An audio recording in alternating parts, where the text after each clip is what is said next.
Remember, embody. You are live. I am live. We are all live here together.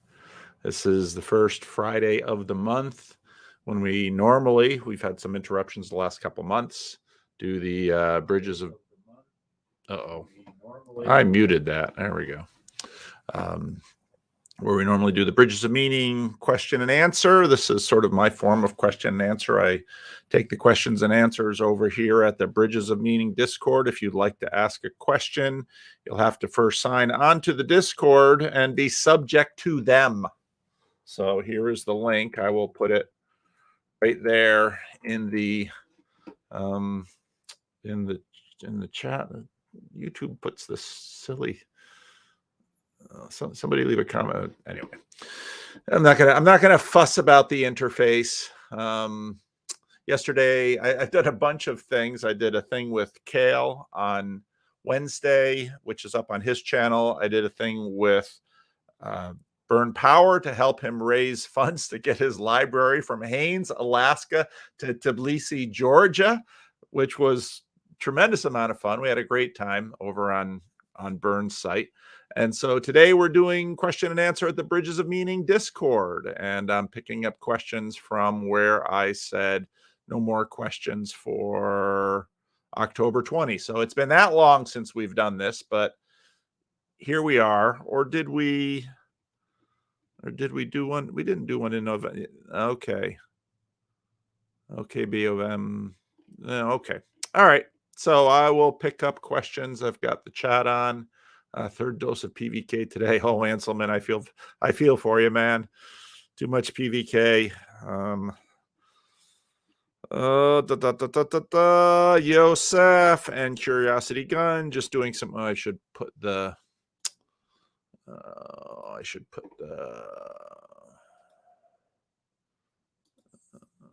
There we go.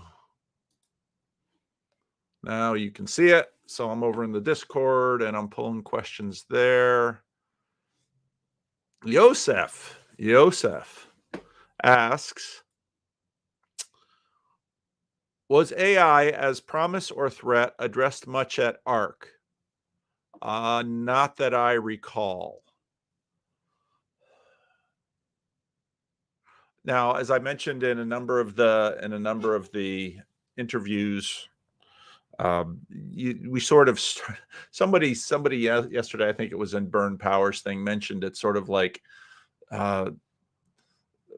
sort of it was sort of TED Talk-ish in some ways, the way the conference was structured. You had all of these talks by all these different people in this big room on a big stage. And so after the first day, a whole bunch of us started picking and choosing what talks we actually attended, which of course warped our perception of the conference, but also gave us more from the conference of what we wanted. Now, most of the talks are out there. Anselman said that the David Stroud talk was out there. So I still haven't found that on YouTube. So if anybody finds the David Stroud talk on ARC, what does ARC stand for? The Alliance for Reformed Citizenship. I apologize in advance for the Grizz at the next ARC. Well, we'll see if they hold it in London again or if they move it around. So I don't remember much talk at all about AI. It was interesting because during the Chino conference, John Vervaeke was quite, he did a lot of talking about AI and the threat of AI. There seemed to be sort of a fever moment where everyone was panicky about it. I really would like to dive a little bit into this whole Sam Altman firing, rehiring, Microsoft takeover of OpenAI. What does that mean? I mean, there's a whole lot of chatter on that. I'm sort of in the middle with respect to the whole AI apocalypse. I can certainly see its potential for really disrupting collective sense making, which is already enormously chaotic now. But I don't know. I just don't know that much about it. They seem very, very pro-technology. Yep, there was very much a pro-technology thing. That's why I said that Paul Kingsnorth, if he was there, would burst into flames. Mary Harrington there gave a note of caution in it, but it was it was a coalition, and so some of what's sort of been emerging with the drama around James Lindsay very much is there in terms of the assessment of the Enlightenment or the counter Enlightenment, as Peterson said to Chris Williamson. So this, in many ways, is one of the huge cultural issues we are dealing with right now, to figure out, to assess the Enlightenment. I've said before, we continue to assess the Protestant Reformation, and yeah, that's a huge issue. But yeah, on the surface of it, there were a lot of very pro technology. Again, if you go back to my first video about when I was at the art conference, there was a lot of sort of, let's get back to modernity. Modernity was great. Modernity gave us all kinds of stuff. All these wokies are anti-science and anti-modern, but again, Peterson comes out as counter Enlightenment, so it's super all over the place. Van Gogh's ear. Shouldn't there be greater emphasis on getting young white men into churches? For many non-Christian white males, it seems ideology is going to be their only outlet. Black America isn't going to be helped if white America isn't helped first. None of the Black America is already much more in church than white America. And, the whole category of white is really difficult. In a lot of ways, white is sort of Northern European, because are Russians white? So when my son Jared was going to high school here, he was called white, not Russian. So these categories are super low resolution. You could argue about non-white assimilation, citizens being ostracized, but I disagree. There's no question in there. Is there a place on the Discord to recommend interviews to PVK? Yeah, there used to be a kind of a recommendation thing, but I wasn't checking it. Spam folder, Dennis says. I don't go out and I don't hunt down a lot of interviews, partially because there's tons of people in the corner and on YouTube and in this space that are hunting down a lot of interviews. And it's not really my job. I would much rather keep my randos interviews open, because I actually think that does a greater service, because the high status people getting interviewed, there's so many interviews with them out there on the internet. That's part of the reason I do the commentary videos, because why do the work of interviewing them when I can just listen to the interview? Now, every now and then there are some questions that I don't think are being answered, but status binds and blinds, so I don't go out and get a lot of interviews. All right, here comes Joseph's big question. I loved your last interview with Rafe, and I think it had a lot of great resonance with Sam's talks with Vervaeke, and the new one with Nate and Jordan Daniel Wood. Well, I think Rafe's functional embodiment story is a better story. However, I think one potential pitfall using the physical body as a metaphor is that we're talking about multi-generational evolution, which doesn't happen in one body. Good point. And processes greater than bodies, like evolution, spiritual processes going down dead ends all the time. And that's an excellent point. I mean, again, the truth is the world is just so vast that there are so many productive loci of attention. And the relevance realization is all about about prioritizing the most effective loci in the moment. I mean, that's essentially, you take the combinatorial explosiveness, hierarchy of values, relevance realization, it all sort of fits together into general intelligence. And this is, or whatever, I don't even know if that correlates. I know for Reiki it does correlate a degree with general intelligence, but I'm a little skeptical about general intelligence, which makes me even more skeptical about AI general intelligence, because again, AI isn't embodied.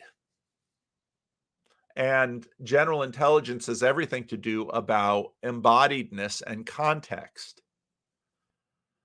Part of the reason I think all of this general intelligence talk is going around is because part of what civilization does is create sort of a collective platform. Part of what the monarchical vision within modernity tried to do is sort of see the world as a whole. And a lot of this is what has been breaking down. General intelligence, and movies love to harp on this. For example, think about the Crocodile Dundee movies. The whole shtick about the Crocodile Dundee movies was that what works in the Australian outback has an interesting relationship to what works in New York City. And it's so charming and cool that this rube from the Australian outback can go to New York City and sort of master the environment by taking the set of relevance realization from the Australian outback and bringing it into New York City. I mean, that's the whole conceit of the movie. But behind that is, of course, the recognition that contexts matter. And the kind of intelligence you need. Now, of course, general intelligence is supposed to sort of speed you up in either thing, and I'm not skeptical about that. But contextual intelligence usually beats general intelligence in the moment. It's going to take you a while if you are dropped naked and afraid into the Australian outback to figure out how to live. Whereas if you have inherited wisdom, Aboriginal wisdom that continued on through the centuries, that will tend to beat your general intelligence. Now, there are anomalies. I've been making my way through the rest of history of the defeat of the Aztecs, and that is in some ways a study in this. But there's also sort of these things that happen in that story that brought about the defeat of the Aztecs, that are just, people look back on them and they're like, what are the odds of this ever happening? But yet it did. So, and that's what makes history so astoundingly interesting and so completely difficult to game. Back to the question. How do we tell what's a bone versus an appendix? Oh, okay. Like monogamy is, and again, this has everything to do about context. Now, part of what's combinatorial explosiveness applies to context as well.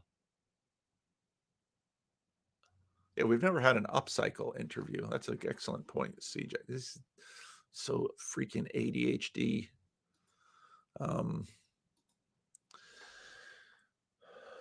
So think about Hernan Cortez going and meeting the Aztecs and his lover / interpreter / guide / potentially woman who basically was wielding the Spanish to seek revenge on the Aztecs who had destroyed her people and enslaved her civilization. So you have humanity. So there's a biological commonality between the Spanish and the Aztecs, because of course the Americas get populated through the land bridge or over the water, yada, yada, yada. So there's biological similarity. The Spanish are able to easily interbreed with the Aztecs. They're all Homo sapiens. They're all human beings. The American context is very different until it gets terraformed by the European plants and animals, Guns, Germs, and Steel, 1493. The cultures are very different, but in some ways, the Mesoamerican, the Native American cultures are still, they haven't sort of jumped technologically. So culturally, they're using all of this technology that Europe has just sort of kept working through by virtue of its wars and its conflicts and its competitions, et cetera, so that in a sense, the Aztecs are totally owned by the Spanish, and then everything gets totally owned by the Spanish. So what is it's very difficult for us to figure out what is appendix and what is bone. How do we trade off looking for answers to that question for ourselves or for our children's children?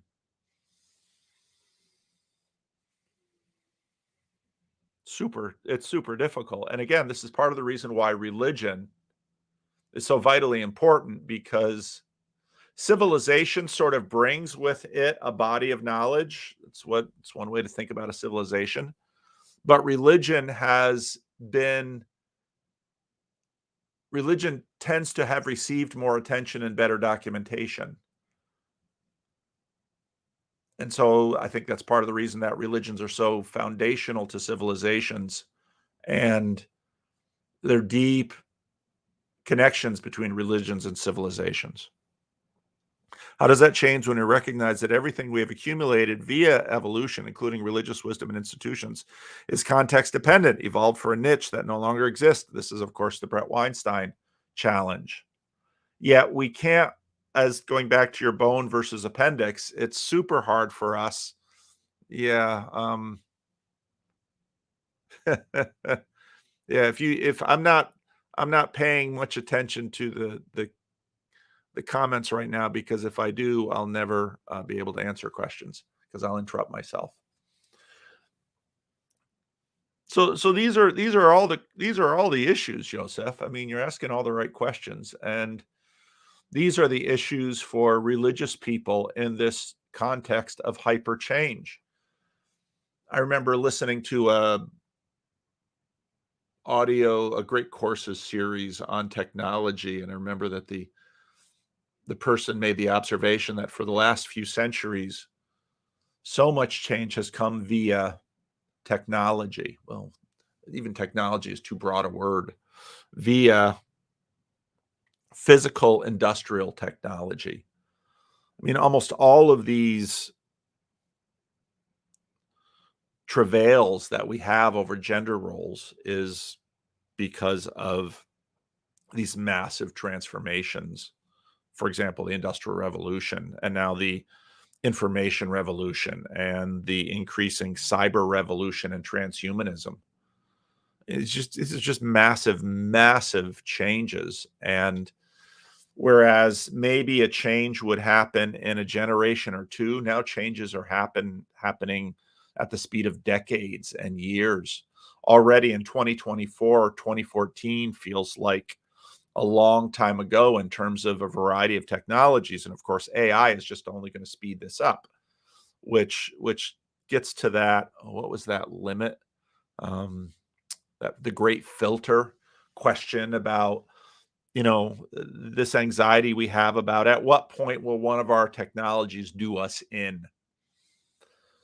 Well, you could argue that the technology of transportation and the speed of transportation that happened in the early Middle Ages that brought the Black Death to Europe almost did us in. And it's probably that kind of doing us in that will continue to happen. I mean, we think it won't happen, but it has happened many times, and it may very well happen again. But every time it's a different apocalypse. And that's why I say these apocalypses happen regularly in terms of,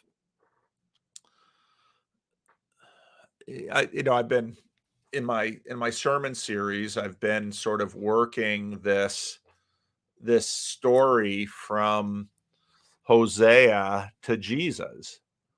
And so last week was Josiah, which was just sort of this little renaissance, because Egypt and Mesopotamia were sort of caught in their own drama, and they couldn't sort of impose themselves on the middle area where Judah and Israel are. And so Josiah, you have this reawakening of Deuteronomic identity and consciousness and cleansing of the temple and reform.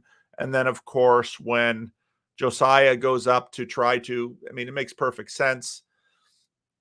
Egypt is going to intervene to try to bolster Assyria against Babylon.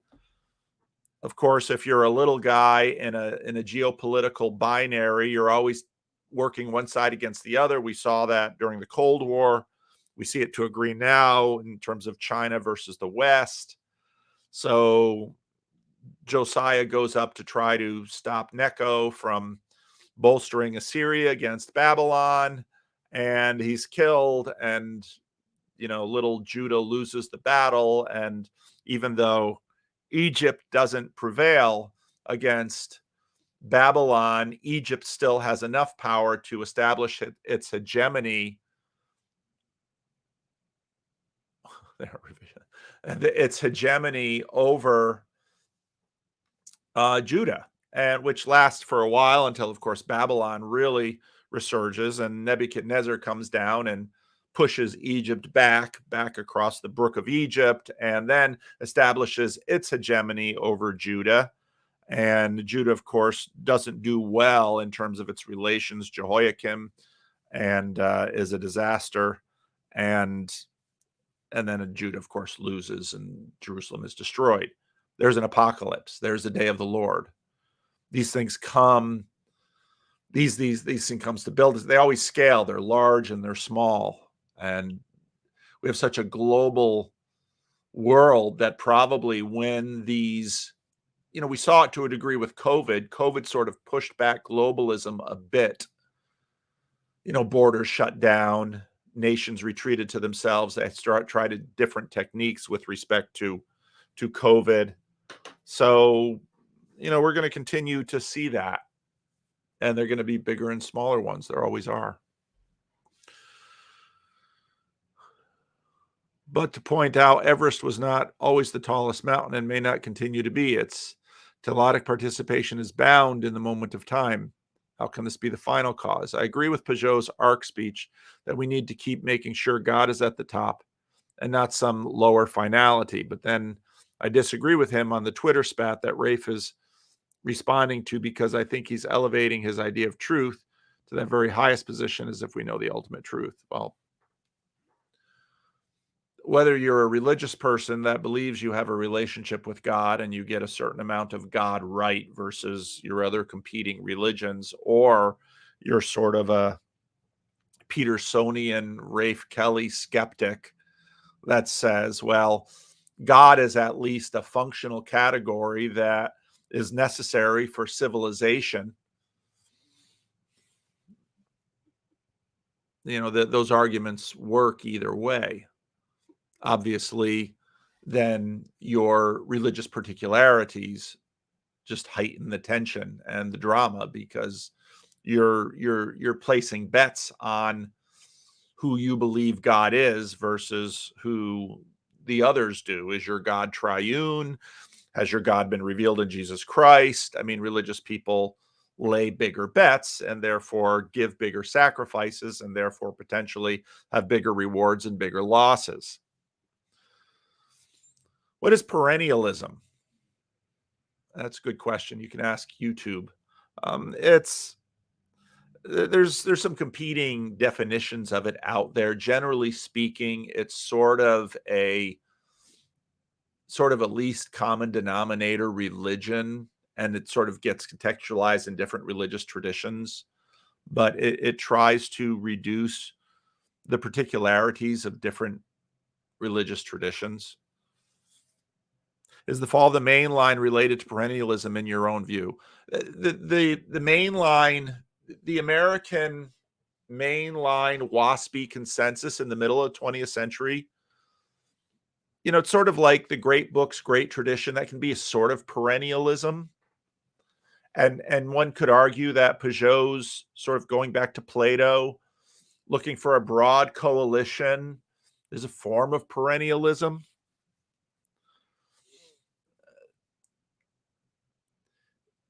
If you want widespread cooperation, you're going to have to establish a platform upon which those groups can cooperate. And, sort of what we've had in the West, I think Church of England sort of does this. Some of the people when I was in the UK were saying, you don't have to believe in God to be in the Church of England. It's sort of the civilizational Christianity posture. And that was worked in America quite effectively in the middle of the 20th century. Some people went mainline. And then, of course, there was by the Roosevelt administration, the attempt to bring Catholics and Jews into the conversation. Now, I think, part of the door I was knocking on in this morning's video is, to what degree can Islam be brought into the conversation? All of the religious groups have always had subgroups within them that didn't necessarily play nice in the big coalitions. And fundamentalism was sort of like that, because as the 20th century kept going, the big mainline coalition wanted to embrace things like evolution and a variety of things. And of course, the fundamentalists sort of objected. And maybe that part of what I want to work on is a better definition of fundamentalism. And I had that video where I talked about Vervaeke's interview on the Sacred podcast, and I should send John a note and probably have a conversation with him about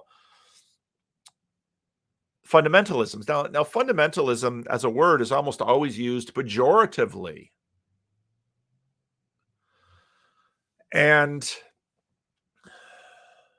I don't think that should be necessarily.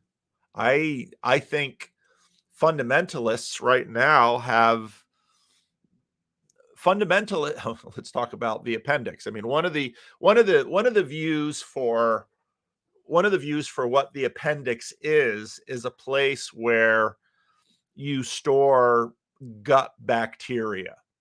And so if sort of the gut bacteria gets wiped out in the intestine, the storage, the little niche, it quite, the appendix is sort of a niche. You can sort of reseed your bacteria from that niche. One metaphor for fundamentalisms might be they're sort of an appendix. And what happened, of course, to Islam after the First World War is that some people were wondering if Islam was just basically going to disappear from the earth because of the destruction of the caliphate and the Ottoman Empire being the sick man of Europe, yada, yada, yada. And then, of course, what resurges is this more virulent fundamentalist strain that sort of once again refloods the intestine. Now, you can see that sort of operating in American Christianity as well. Mainline has sort of been eaten by the woke. And so you have older, more crunchy versions of Christianity that break out and sort of repopulate America with more of its crunchy, antithetical, conservative, traditional positions. And I think that could be sort of a theory of why fundamentalisms don't go away and continue to persist, because they in fact serve a deeply functional role in terms of a religious ecosystem. And of course, I mean, you could see even Josiah's reform in that vein, that the dominant religious cultural powers of Egypt, Assyria, and Babylon, which is sort of this large pagan polytheistic milieu, keeps sort of ravaging the children of Israel. And then when they recede, that Deuteronomic fundamentalism sort of reemerges and takes hold. So James Lindsay was talking to Benjamin Boyce about that. And again, it's so funny on Twitter. People are like, James Lindsay is not your friend. What do you mean by friend? No, I don't. James Lindsay isn't my friend like Rick is my friend. Because no, I don't mean that. Well, what do you mean? Well,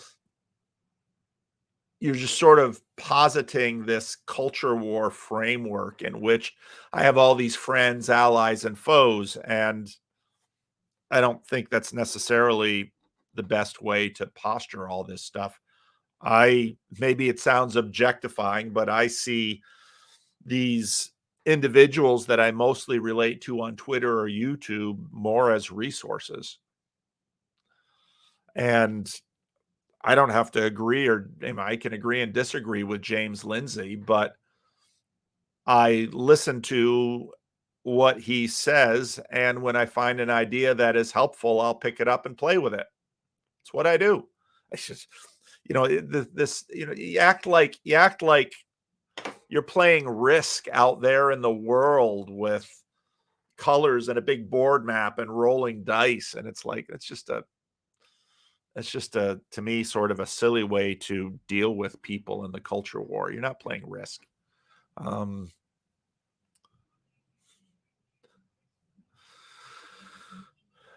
Where was I? Yeah. So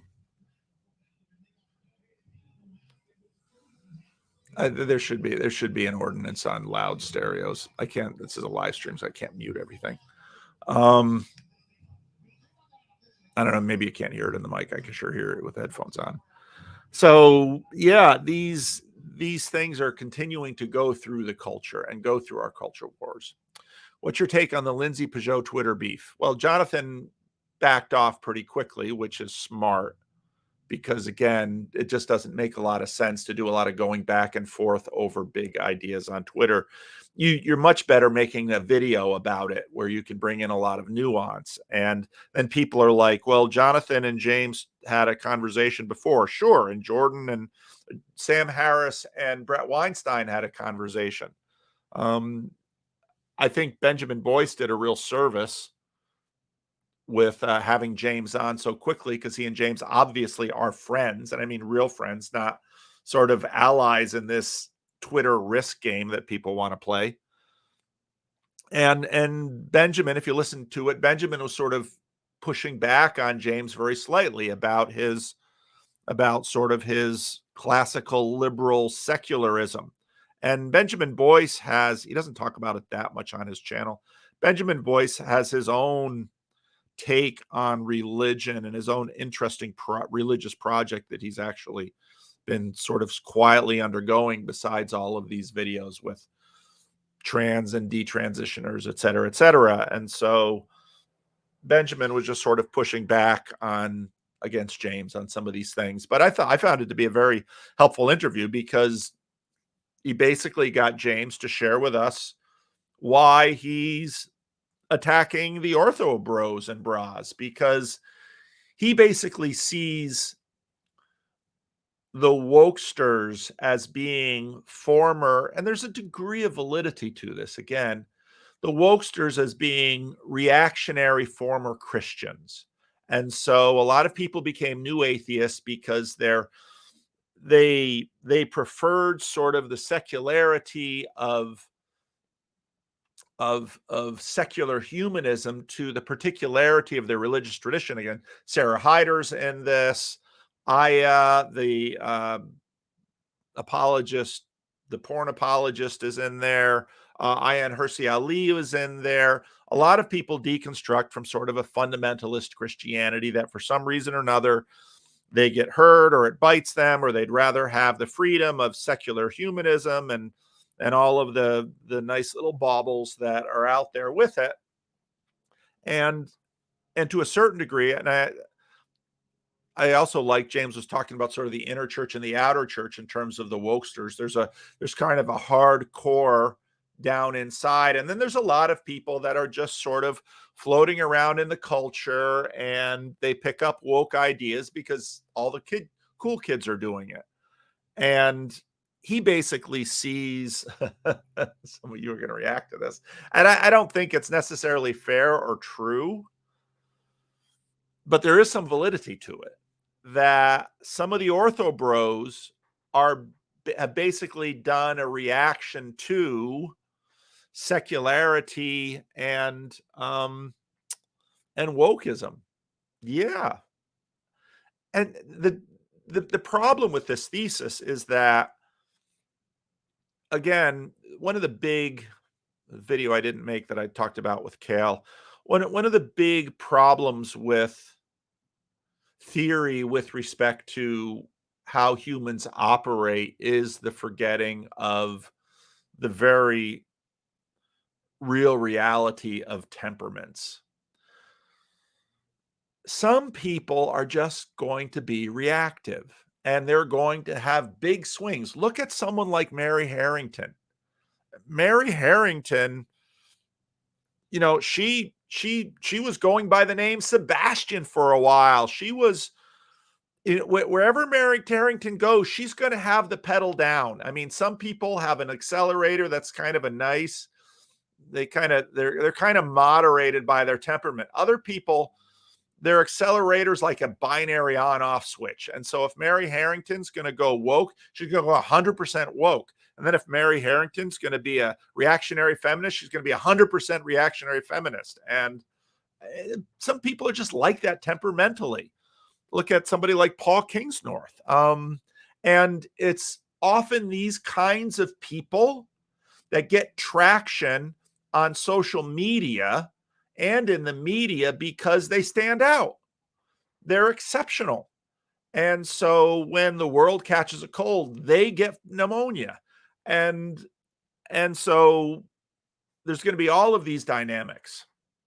And it was so funny because somebody on Twitter is like, well, Jonathan Pageau's a fascist. And it's like,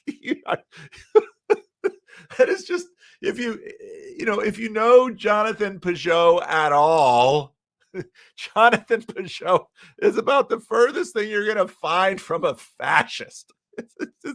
It's just incredibly humorous. Jonathan Pageau is not a fascist. Jonathan Pageau is a very clever, passionate icon carver who has a very winsome personality and can actually get along with a wide variety of people. So Jonathan Pageau is not a fascist. So you're just going to have these personality traits. And so, yeah, some of you bit hard on new atheism. And when that ran its course, you bit hard on orthodoxy. And now I think what a lot of people who don't have a lot of experience in religious institutions have difficulty understanding is that, again, these institutions are massive. And then the observation that some sociologists made recently that, generally speaking, religious institutions help to moderate people's extreme personalities.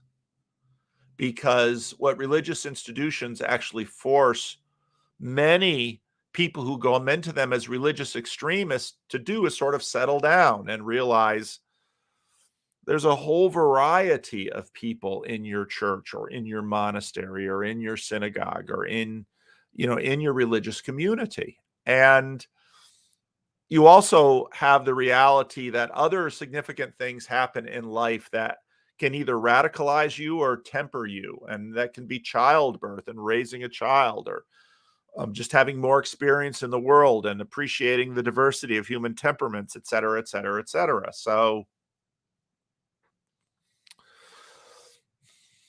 is it true? Is there some validity to James Lindsay's point about the fact that some people are I talk about steep slope and gentle slope. Orthodoxy is steep slope. And people who sort of need really strong medicine are going to go steep slope. And that's totally cool. I see that in, say, ministry in my context. I noted a long time ago that if someone comes into the church and let's say they were heavily involved in gang activity, they've been to prison, they've had extreme chaos in their life, they're probably going to wind up in a much more authoritarian Pentecostal street ministry than this one. Who winds up at Living Stones? People who've been to university, people who read books, people who like a degree of the thinky-talky, people who like nuance and not always sort of hard commands. And so there's so there's a temperamental aspect to that, but there's also a cultural aspect to it, and there's a therapeutic aspect to it. Some people need an authoritarian Pentecostal minister that says, you move into my house, you don't have a smartphone, you're not going to see a computer screen because the first thing you're going to go to is porn. I'm going to keep track of all of your money and all of your relationships, because I know that the minute you get any kind of movement, you're going to rob somebody, or you're going to get high, or you're going to buy drugs, or you're going to do that. That authoritarian Pentecostal minister is going to be super helpful for someone at that stage that needs to get off of porn, or get off of booze, or get off of drugs. And now that might be a time in their life when they need really thick container to get this, to do detox for a bunch of the things in their life.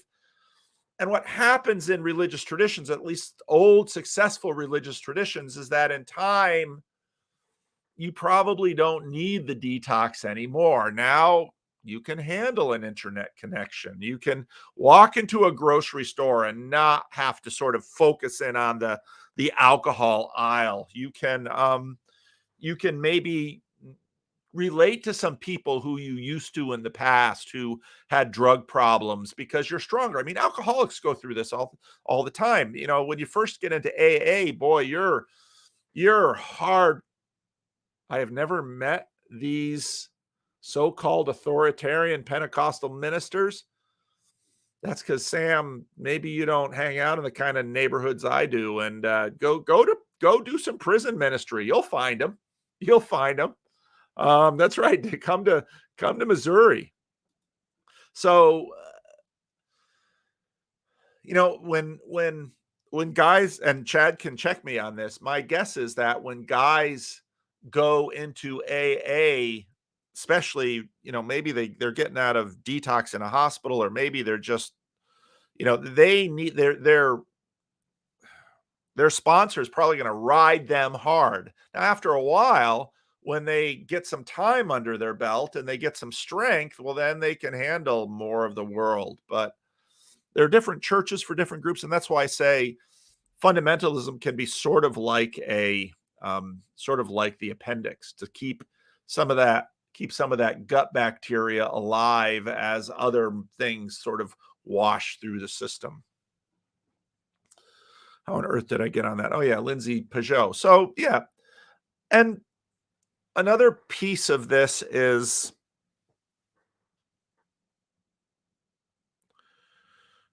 whether in the individuals or on the internet, there's a lot of spectrumy behavior. And I think Ian McGilchrist is super helpful with this. New atheists have always had, and James Lindsay is sort of a recovering new atheist, but there's still a lot of that still in him.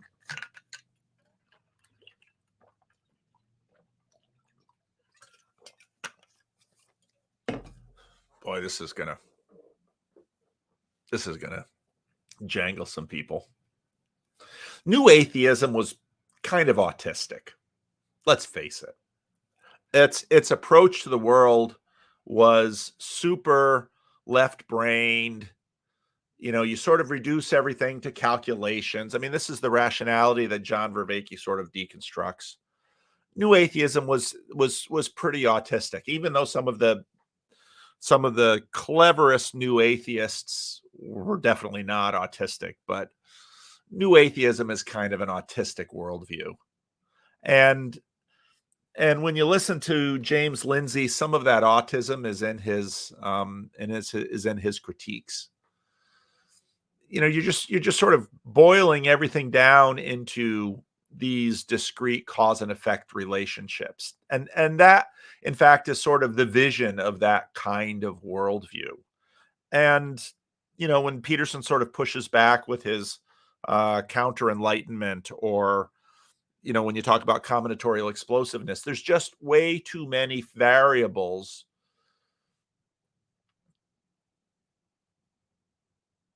which means that you can't finally fully maintain that worldview. You just don't have enough lifetime. You have to use all these intuitive dead reckoning tricks that on one hand blind you, but the other hand give you insight. Again, that's kind of the genius of Vervaeke's relevance realization, that the same thing that makes you, people who have super high IQ and general intelligence can be super stupid and dysfunctional in other ways. There are always these trade-offs that are going on, and new atheism is just super autistic. And that's why, it was never going to last too long, because autism can be really powerful in certain limited subsets, but the difficulty it has is sort of taking in all of the variables, and that's part of the reason that new atheism just kind of came apart. It's left-brainedness is sterile and leads to nihilism, and within its worldview, it can't find justification for itself. Again, I actually made a PowerPoint for a video along these lines that I'm just sort of adding new language to it that'll probably get me in more trouble with people. But yeah, it's and James Lindsay tends to have some of that in his critique. I mean, he's a digger, and so the value of what James brings to the conversation is all of this digging. And of course, he does these long podcasts, and he's just going down into Kant and Hegel. Now then you'll find a lot of people that are watching what he's doing with philosophy and saying, do you really have Kant right? Do you really have Hegel right? But I think a lot of his stuff is super left-brained. And again, he's a mathematician. So his analysis tends to be spectrumy, but there's a lot of real value in spectrumy things. If someone is a savant, they can do just amazing things. The matchsticks fall. There's 238 matchsticks on the floor. Boom, they know it right away. They can do square roots. I mean, I did a video of I don't remember the I did a video about some of that stuff a while ago. And so it's super powerful, but it's super limited. And that's exactly Ian McGilchrist's critique of the left brain. And that's why you have the master and the emissary. It needs to be broadened out. So you can listen to James and say, yeah, is it a thing that people who got bit really hard by being super woke wind up being super religious and going to a super steep slope form of religion in America, like orthodoxy? Now, again, orthodoxy is super steep slope in America. It's the gentlest slope in places where orthodoxy has been for a long time. And someone recently pointed out that often when someone first gets into a religion, it's sort of like an infatuation period where it's like, boom, they're completely consumed by it. And when you find a convert, you sort of see them completely consumed, but after a while, it sort of mellows, and that can become Church of Laodicea. Neither Luke nor, there's just trade-offs on all sides. So yeah, James Lindsay is doing a service, but a guy like him is going to do drive-bys. It's just the way it's going to be. Look how many people he blocks on Twitter. I don't block anybody on Twitter. I don't think I've blocked anybody at all. And I've had some annoying people adding me and all sorts of things. Twitter has lots of controls. You just mute the account. You don't have to block them. You just ignore them. It's just, that's one thing that reactionary just can't stomach, is that you don't have to fight everyone, especially on social media. Just ignore them. The power of ignoring, of not giving them your attention, it's a great power, because the truth is that this super annoying person right now, they might have 100 bad ideas, but they might have one good one. And you kind of want to be there for the good one once they hit it. And then you might want to say something nice to them. That was a great idea. The other 99, well, they were clunkers, but good job on the good one. So How can it be that James, no true Enlightenment thinker, Lindsay, can do 3-hour podcast on the theology of Marxism, but fail to grasp the rather base or theological religious notions Pageau points out? Jonathan Pageau again and again and again has said, nobody would have understood me 10 years ago. Why? Because we were too in the grip of this, of the Enlightenment spirit that James is continuing to promote. Why can't James understand Jonathan? It's right there. Yeah, Oliver Sacks, you got it, upcycle. It's right there. He can't understand Pageau because he's completely in the middle of the Enlightenment spirit. Now, if you can understand the Enlightenment spirit and understand Pageau, you can see both sides. Then when you look at James, you don't have to wig out and be reactive. Just understand that he's possessed by the Enlightenment spirit. That's who he is. And there's value in the Enlightenment spirit. But it's super good to be able to understand its value and its strength, and also understand its weaknesses and shortcomings, which is what is giving Jonathan Pageau the lift he has. So I think that's why Jonathan Pageau backed off, because he realized this is pointless. And Jonathan had forays into talking to Adam Friended and rationality rules, and we saw how those things were. It's super difficult to be an exorcist against a powerful spirit like the Enlightenment spirit. And that's why, again, Jordan Peterson is the unauthorized exorcist. He's what Jordan Peterson really is an exorcist. And he has been exorcising these very powerful spirits in massive numbers of people. Now, where they go after that, the religions have been around, the legacy religions have been to pick up a lot of people, because once they are relieved of these very powerful spirits, then now they are open to, in my opinion, better spirits. So that's and Jonathan knows this. And would Jonathan talk with James? Sure. Does James want to talk to Jonathan? No. But James will talk to Benjamin Boyce. And again, I don't have to talk. If James Lindsay said, you called me Spectrum, I want to talk to you. No problem, James. I'll talk to you any day of the week. I'll talk to anybody. But is there a lot of value in it? I don't know. And again, I go back to my conversation with Eric Weinstein that I started talking to him. We kind of got a little bit of one-on-one time, and I saw that I didn't think the conversation was really going to go anywhere. So I just blessed him.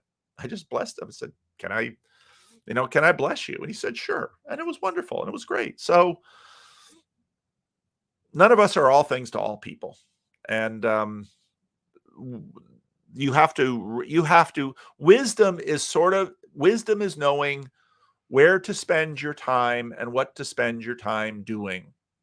And there are many people I know around me who are possessed by all kinds of different spirits. And by virtue of my experience, I know I can't cast these spirits out within a 5 or 10 minute conversation. And so I tend to be a very patient exorcist.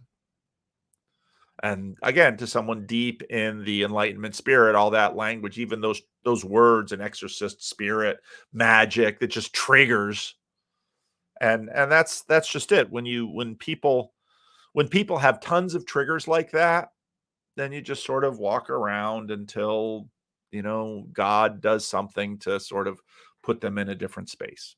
That's just pastoral strategy. Okay. Were you aware that Matthew Pageau never converted to Orthodoxy? Yes, I knew that. I've known that for a long time. Matthew Pageau is not Orthodox. I don't even know that Matthew Pageau goes to church. Maybe he does, maybe he doesn't. I don't know it. He doesn't readily identify with any particular Christian tradition. Of course, they were raised by their father within the church, kind of a, if I recall correctly, kind of a Pentecostal tradition, evangelical tradition. And so, I don't know, is he still living in a yurt cutting firewood? Could be. Matthew Pageau's an interesting dude. He's a super interesting dude. I sent him an email inviting him on the channel. I'd love to do a Randall's conversation, but he basically has said he thinks that Twitter is a better platform for him than YouTube, which I totally get. That's totally fine. But no, Matthew Pageau's super interesting guy. Dennis has I have religious trauma. They said my sin was bad. And that's so there's a video is it on Peter Boghossian's channel. There's a video with Peter and Chris the sign guy. And I swear Nathan Digital Gnosis is there with Peter Boghossian in London. I think they're at Speaker's Corner doing Peter's little shtick that he did with me. But I'm pretty sure that's a Digital Gnosis that Peter's doing it with. And so super interesting. And it's just that happens to a lot of people. And you see it as a pastor all the time, that a church shopper comes into your church and, oh, you have women in office, I'm out. Oh, you don't have a rainbow flag up, I'm out. Oh, you do communion this way, I'm out. Or you said I shouldn't, be living with my girlfriend, I'm out. Yeah. Okay, Boomer. Define the two religions. Religion S for secular, and the second one, religion W, worldview. So part of what happens in modernity is that religion gets put into a corner. And there's a category, there's a modernity invents the category of religion.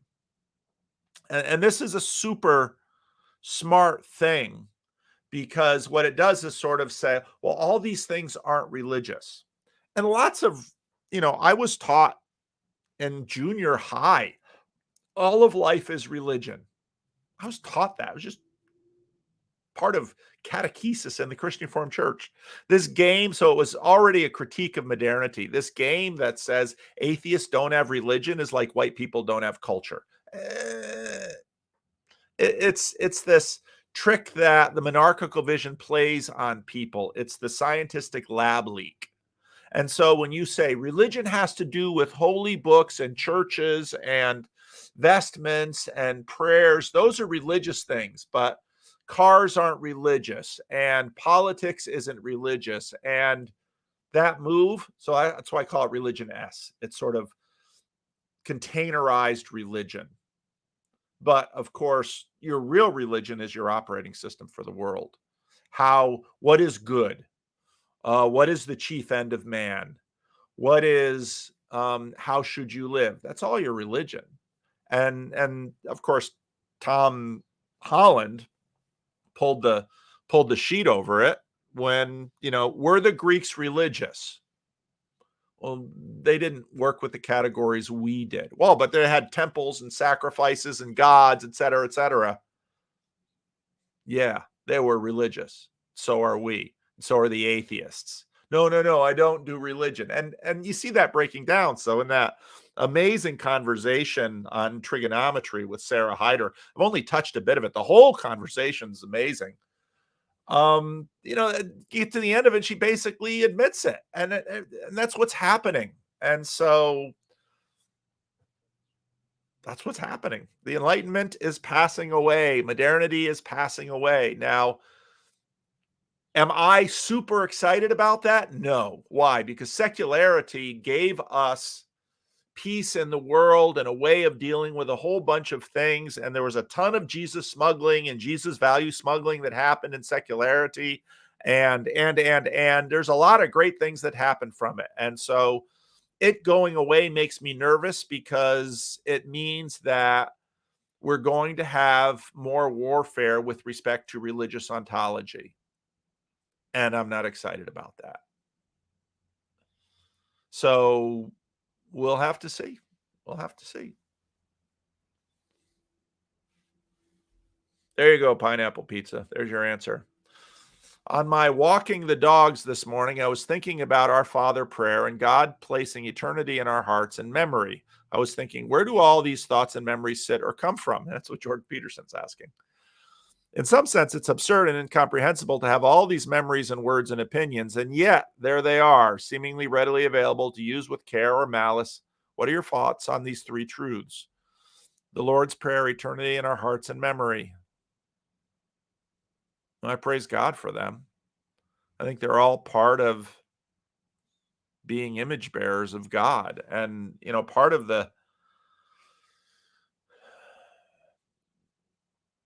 lots of preachers note that first century disciple making rabbis would teach their followers particular prayers.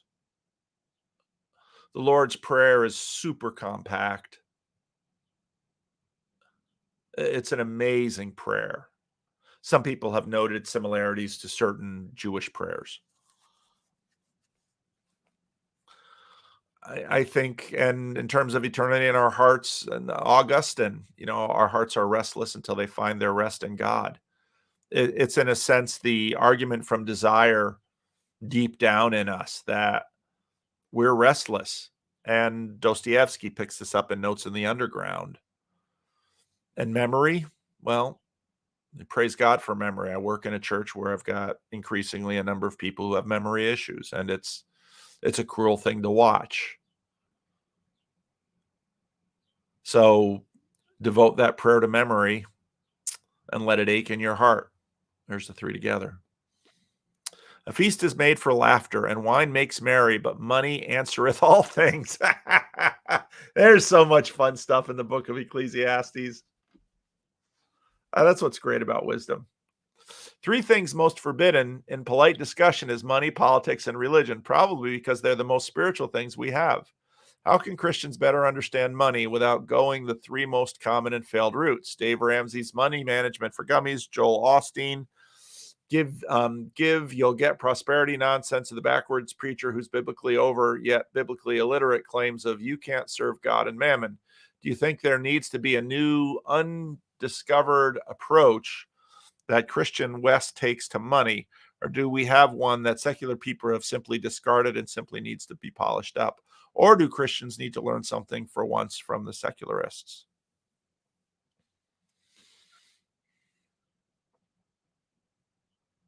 This is always a tough issue for me because I was very much raised be poor for Jesus, and I'm not poor. I eat every day. I've got gadgets around me. I have a new car that I bought this year, which is really cool, and I really like it. I like driving it. Um, I've got a pension. My wife has a pension. We're not collecting them yet, but hopefully we will someday. So I'm really middle class. Money is a difficult thing, and Peterson said that often. Money is a difficult thing. It's a difficult thing to do well with.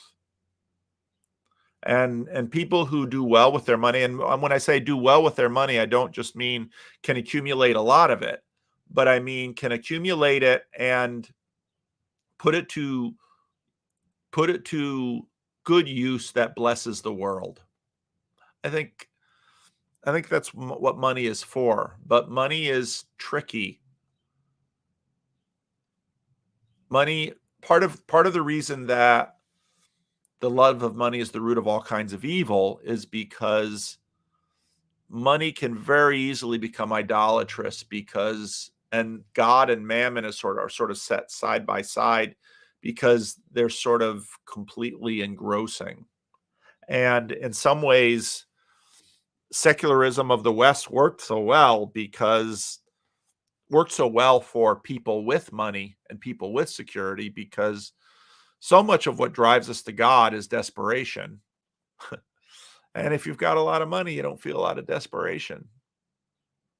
But yet I notice that people with money get themselves into trouble all the time. They can be just as miserable as people without money. Money is idolatrous because it can never fully deliver on what it lyingly promises. So most of us spend a lot of our lives just trying to deal with the challenge of money. And, Jesus, it's hard, So when Jesus is crucified, it isn't that he had nothing, because he had that one garment that the Roman soldiers who were plundering what he had left decided it wasn't worth cutting to divide, so they cast lots for it. So when Jesus was crucified, he didn't have a lot, but he did have something. And Jesus lived off of the generosity of a group of women. These women likely, it's so funny. We have these cultural, if you're a young, good-looking woman, it's not stupid to marry an old, wealthy man. I mean, we call it gold digging, but it's not stupid, because throughout history, there's been a lot of this. And you know what happens? Well, hopefully he's a good man and you can enjoy a few years of marriage with him. But when he dies, you get all his stuff. And throughout history, there have been, plus men have died in wars and men die earlier than women. Throughout history, there have been wealthy women who bless the world because they stay widows for a long time and they have all the money from the men who died. So these women cared for Jesus probably with the money from what their husbands left them. And in the, you look in the early modern period, there's all these wealthy widows who are in the salons in France. It's a funny dynamic. Men can't really play the same game because the sex differences between, let's say, an older woman and a younger man. Most older women will look at a younger man and say, yeah, you might have a romp with him, but you'd never want to marry him. But older men look at younger women and say, okay, I'll go, I'll do it. And they can. And out there, of course, there's going to be somebody who points out a really wonderful marriage between an older woman and a younger man, and that's totally cool. But I mean, life is like that. But it's funny business. I got here from money. There's been this mosquito in my office for 2 days, and I have yet to. Oh, I just got him. Good. So yeah, money's a difficult thing, and I'm by no means the best person to answer that question. Who is the most Christian person alive today, and why is it Bill Gates?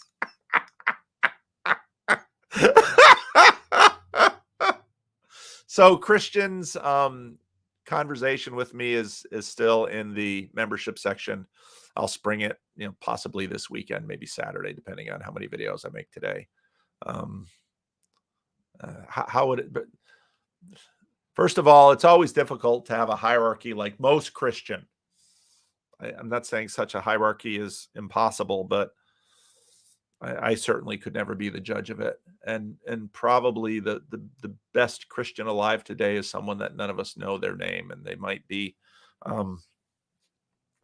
some Christian somewhere who is practicing the widow's mite. So would it be possible to have This Little Corner Quest for a Spiritual Home film series in 2024? You can call a council of ship captains in the flotilla. See the influence of Grim Grizz? This is Grim Grizz language. And decide on 12 movies related to the subject and agree that all will devote one episode of you programming to discussing the film of the month. Not setting a course for the Armada, but a general direction. My nomination would be a little known 2015 film called 10,000 Saints. Interesting. Never heard of the film. One of the interesting aspects of This Little Corner is how amorphous it is. And Vin Donk is always calling me, pestering me about what's the relationship between Estuary and This Little Corner. It's like, I don't know. We in sort of the space around me use This Little Corner far more than you hear it in the symbolic world or in sort of the Vervaeke camp. Yeah, ironically, the Vervaeke camp for the Vervaeke Foundation, this little corner is just sort of around me and, this flotilla of channels in a way that's talked about. The symbolic world is sort of around Pageau. I'm not sure what's around Vervaeke, and all three are part of this corner. So there are corners to the corner. And John talks about it more than Jonathan, but it's not like we have a monthly meeting between the leaders of this little corner. It's sort of a spiritual leadership more than a physical embodiment.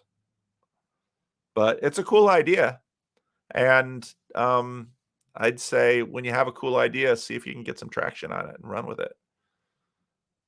Everybody's sort of doing their own thing. I mean, it's only every now and then, like, at the Chino conference, when the whole flotilla seems to come together. I still have to make up my mind if I'm going to go to Florida in February for the symbolic world thing. I probably should. I just gotta. So I've told this before. I have 4 weeks a year from Living Stones that I can devote to this effort. And I've spent my 4 for 2023, and I have 4 for 2024. And the 2024 scene isn't super set yet. Originally, there was going to be an Israel conference. I don't think that's going to come off. There isn't, nobody sort of stepped up and said, and I don't know if it could even happen in 2024 yet, in terms of get myself and Jonathan and John Vervaeke in for a conference in 2024. Jonathan Pageau's schedule is hard to get on, and John Vervaeke's isn't easy. Mine is the most flexible for the most part. So, any trips to Michigan next year, Paul? We'll see. There is no corner. There's a sphere of influence around Peterson, says the good father. I don't know whether or not I'm going to Synod. I was convicted the other day of the fact that I really do have to spend some time working on the Christian Reformed Church's mess that it's in right now, because it's a big mess. And I've got a rather unique position in the Christian Reformed Church, and to not use this for the welfare of the Christian Reformed Church, I don't think that would go well with me. And when I sit down with my Lord and he does an evaluation of what I've done with however many years he gives me. So I should think more about that. And so if I go to Synod again, then I can easily fly into Chicago and then have Jacob drive me up to Grand Rapids again. So maybe, but the 2024 calendar isn't really set. And at this point, there's no Vanderklay, Vervaeke, Pageau conference in the works for 2024. Now, those are big conferences and they're kind of audacious. We had one in Thunder Bay first, and then we had the one in Chino. So Israel was going to be the third one, but that's not happening. In 2025, there might be one in Europe. I know that, the Europeans are wanting to put something together. So I have to figure out where I'm going to go. There's been talk of a Texas conference, but that hasn't been put together. Lance and Jess have to talk about Kansas City, but Lance moved, so that got sort of disrupted. And Mark Connolly he's got a million ideas for conferences, but the DC one was it was a great time together, but I don't know if financially that conference really worked. And the difficulty with these conferences is it's easy to sort of take a bath in it. Now, they haven't announced it, but there is a lot more organizational development going on right now with respect to Estuary, and that could really boost the possibilities. I suppose I should just do a conference at Living Stones at some point, but our facility is so small and it's a ton of work to put together a conference. So,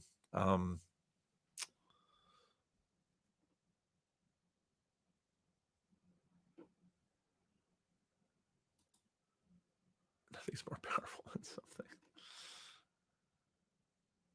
So yeah, and we're still sort of waiting for what's with you guys in Minneapolis, St. Paul. You have so many cool people. You've got CW, you've got Luke, you've got a whole bunch of others that whenever we do something in the Midwest, we get really good cooperation from Minneapolis, St. Paul. And you guys just don't have your act together yet. I don't know why. Yeah, we're working on it. Luke says we're working on it. I trust Luke to organize something about as much as I trust my dog to organize something. That doesn't say anything about Luke. It's just Luke's not an organizer. Luke is not an organizer. There, I named you, Luke. You're not an organizer.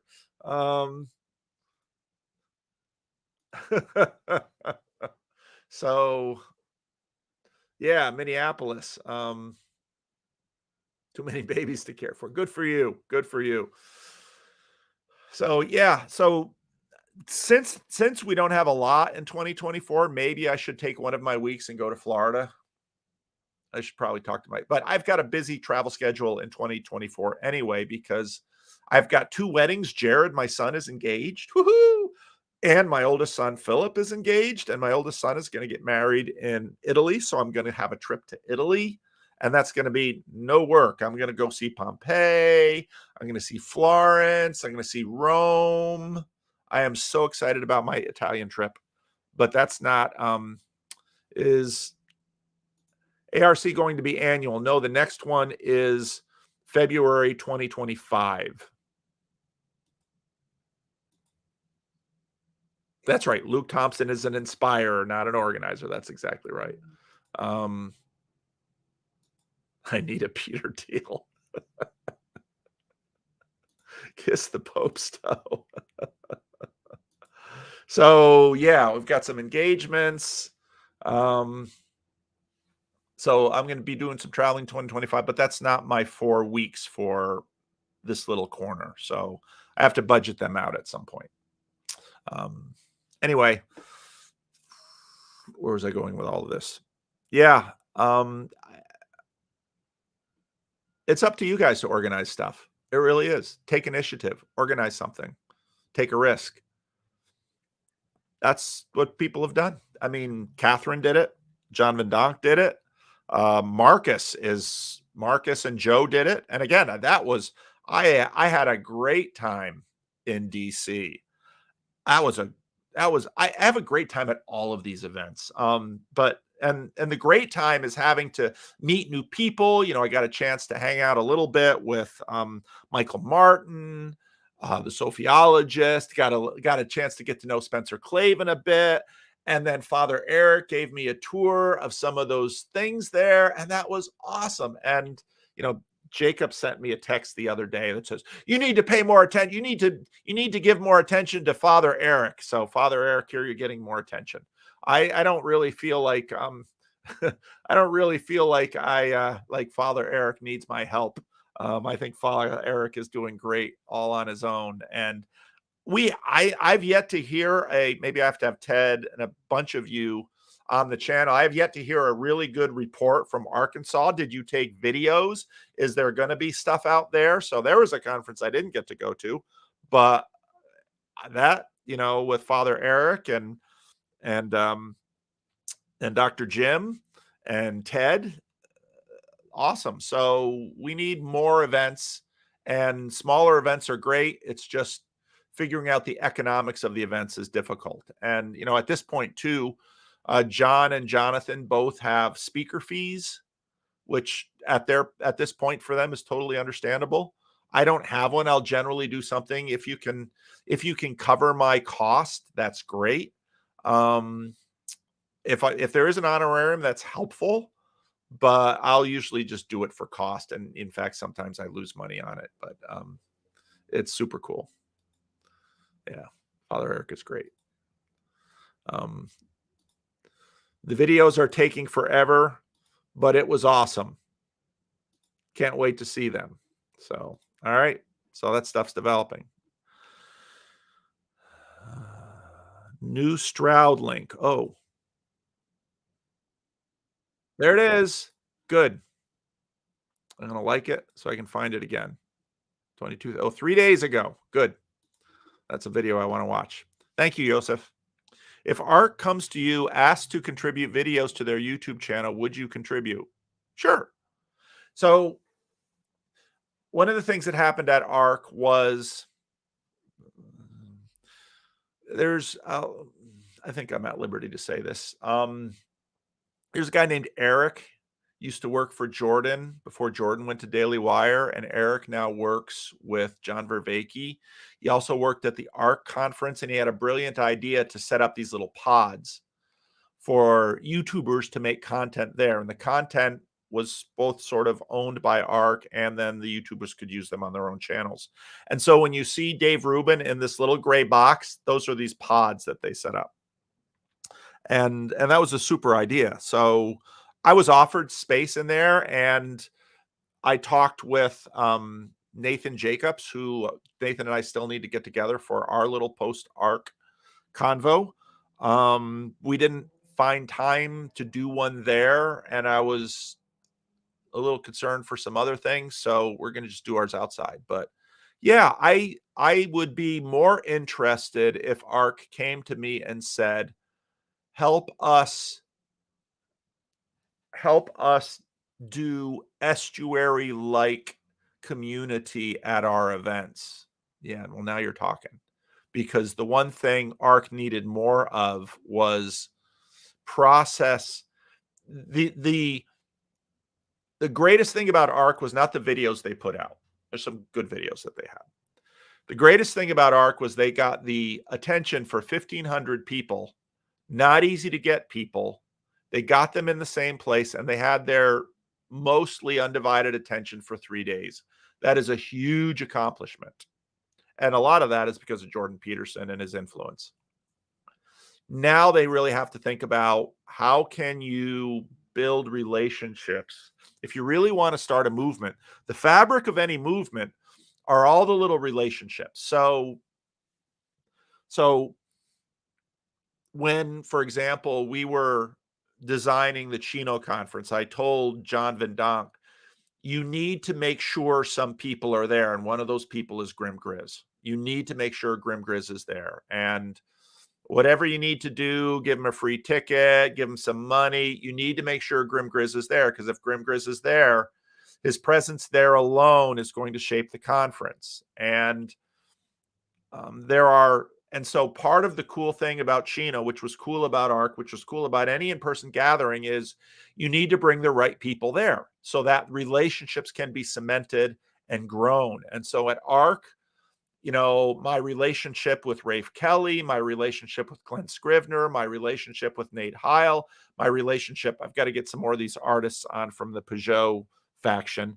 My relationship with a bunch of these guys took a level up. Only an in-person conference can do that. And so if you're creating a conference, figure out how to facilitate this, because those relationships become the binding of the fabric of the movement. So that's completely important. ARC February 2025. Where is it going to be? What are they going to do? I have no idea.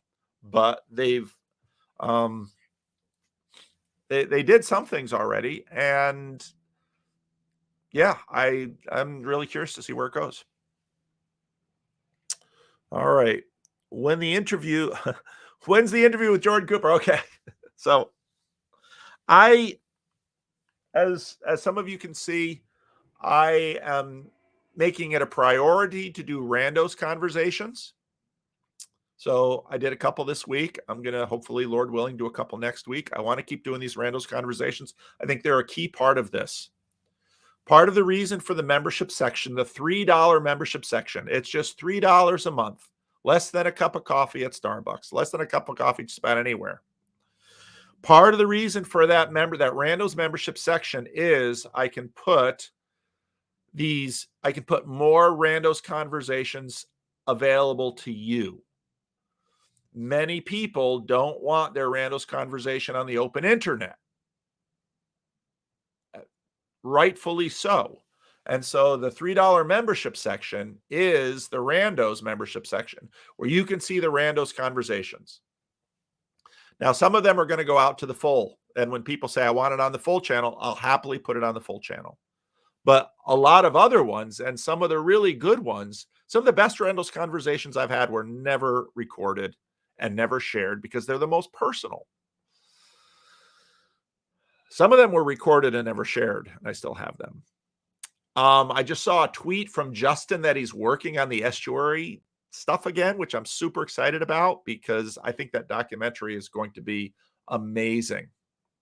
So Rando's priorities, Rando's conversations are priority. So I have 3 levels in the membership section. One is the Rando's, $3 a month. Then there's a $7 a month tier. Now the $7 a month tier is no wait, no ads. And what I do on that tier is when I sort of have a flurry of video making, videos that are going to go on the open channel, go there first and get parked there first. So if you want early access, you get early access, and I keep the monetization off. So you don't have any ads and you get early access. And then there's the third level, which is the supporter level. And the supporter is $25 a month because I didn't know how to price it. And that's sort of a way that there is the Patreon. And yes, you get no benefits from Patreon. Patreon is just a way that if you want to support me at $1 a month or $50 a month, you can do that on Patreon. Patreon takes far less cut than YouTube. YouTube takes 30%. So if you just want to support the effort, you can give money via Patreon. But there's no benefits. The supporter benefits has all the benefits of the Rando's conversations, the no wait, no ads, and what I did for the supporters, finally got around to doing something for them, is I basically gave them my cell number. And so if you're on the supporter level, just send me a text. If you want to do a conversation, if you want to talk on the phone, if you want to do any of that, that's what you get as a supporter. So those are the 3 tiers. Another tier might come because in January, my adult Sunday school class ends and we start it might come back. We'll see what happens with the Estuary project. I'm going to do Estuary meetings at 9 a.m. on Sunday morning at Living Stones starting in January because Living Stones needs it. Living Stones needs more bodies. And not everybody is there for the church aspect, but people love to come for the Estuary at Living Stones. So if you're coming into town and you want to meet me, Estuary at Living Stones is going to be the way to do it. We'll just have conversations at 9 o'clock. I love my adult Sunday school class. I love going through the Bible. I love studying it that way, but I need that time slot for Estuary. So I'm considering doing an online Bible study, and that will be a separate membership tier. And then once I get that going, I'm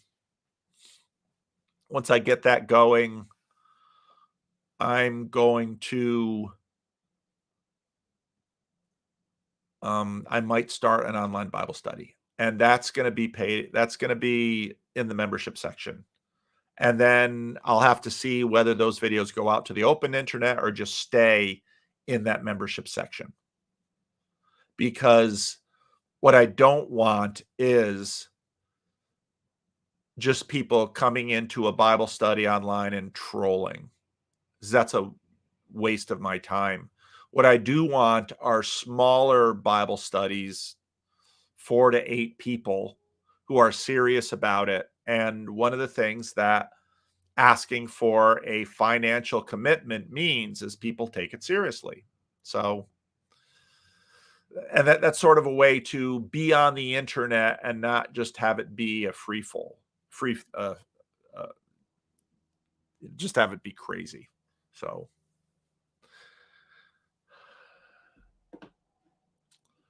So that's sort of the membership. And I was answering the Jordan Cooper question. So this week I had Kale and Byrne, and next week I'm talking to Spencer Clavin for his podcast, and I only have so many hours in a week. And some of you might say, well, don't make your own commentary videos. I make my own commentary videos for me.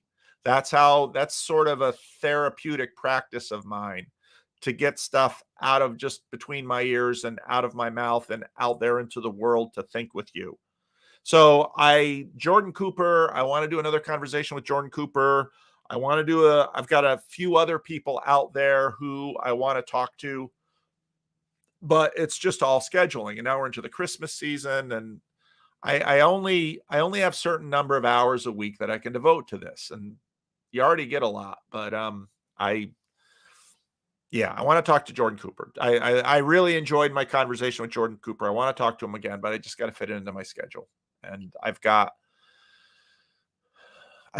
pastoral responsibilities, and as a minister, you wouldn't believe the kinds of stuff I have to spend time doing. In the book of Acts, the disciples are like, we need to have deacons so we don't spend all of our time waiting tables. And I don't have a lot of deacons here. So I spend a lot of time helping individuals with stuff, which is just absolutely insane. If it's so funny, because a common question I get from people is, how do you stay so grounded?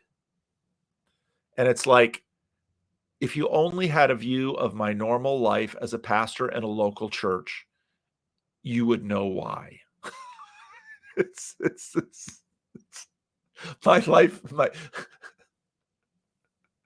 it is insane. The things I do from week in and week out, it is totally insane.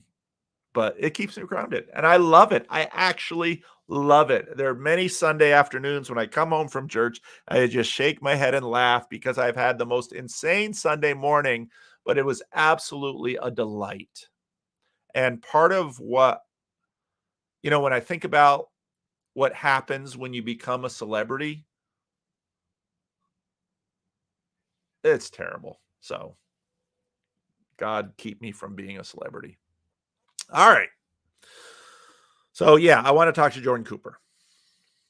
Why don't we have these question and answers on Discord anymore? I didn't keep track of you when you moved to YouTube. All of us on the server lost a natural place to talk and interact and move. Yeah, the difficulty was Rick has a day job. And Rick had this whole way of doing it. And this StreamYard just basically works better if I'm doing it on my own. And so that's why we're doing it. It was super complicated to do it in the Discord and do it on YouTube.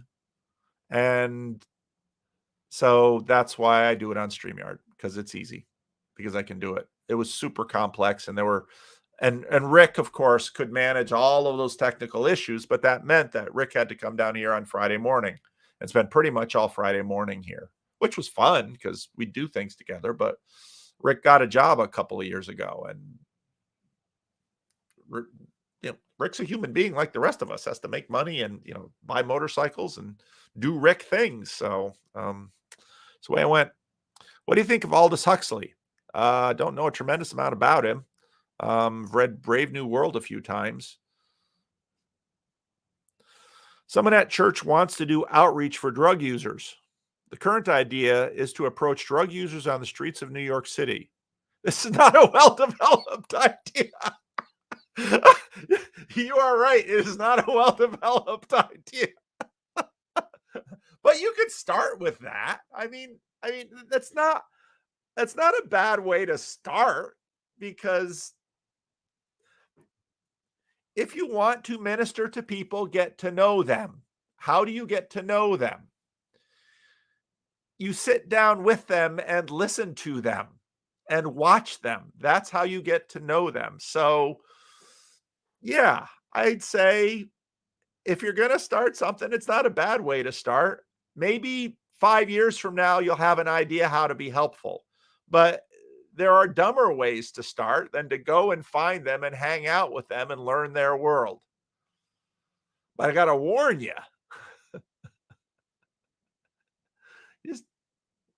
just mind your P's and Q's around these drug users. They are drug users.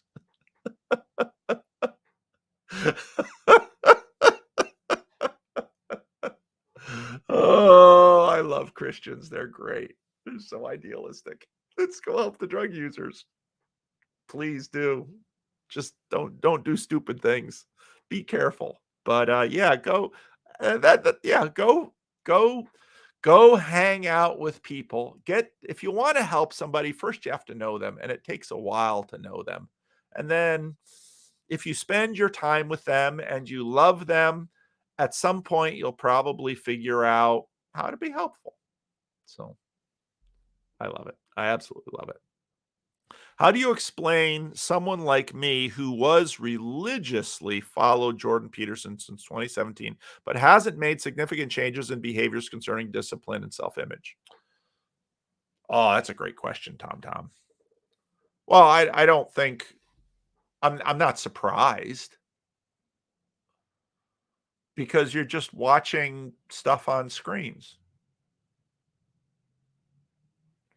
You've certainly been impacted. You're here, you're talking, you're writing, but you don't make a change until you make a sacrifice. Okay, we can use Peterson's sacrifice language. It might be a sacrifice of attention. It probably means a sacrifice of time and money. And that's why I tell people, same as Pageau. I mean, that's one thing Pageau and I have. We've been on this. We played the same tune right from the start. Go to church. Go to any church. Do something. If you're just watching and listening, it's not enough. You're going to have to go and do something. I see people who are trapped, miserable, and it can go on for decades. And they complain, they watch stuff, they listen to stuff, but they never do anything. You have to, and it might sound strange to hear a Calvinist minister say this, and somebody left a comment. Paul Vanderklay is not Calvinist at all. I've been listening to him since 2017, and he's not Calvinist. It's like, oh, okay. You have to do something. You have to step out. You know, you listen to this with Peterson. Abraham has to leave Ur. You have to go to church. You have to change something in your life if you want to change. Just watching screens isn't enough. And we're just entertainment otherwise. And again, you know, I don't clean your room. That's a good place to start. But the problem with clean your room is you're not engaging other people. You're not going to disappoint anyone. You're not going to offend anyone. You're not going to encourage anyone. Nobody's going to hold you accountable. And that's why going to church is at least now, is that enough? No, but at least if you go to church, you're going to bump into other people. And hopefully you're going to start talking to other people. And maybe you'll make a relationship with someone. And then in the process of that relationship, there's going to be accountability. There's going to be all sorts of other things. So you have to do something. You have to do something, or change will not happen.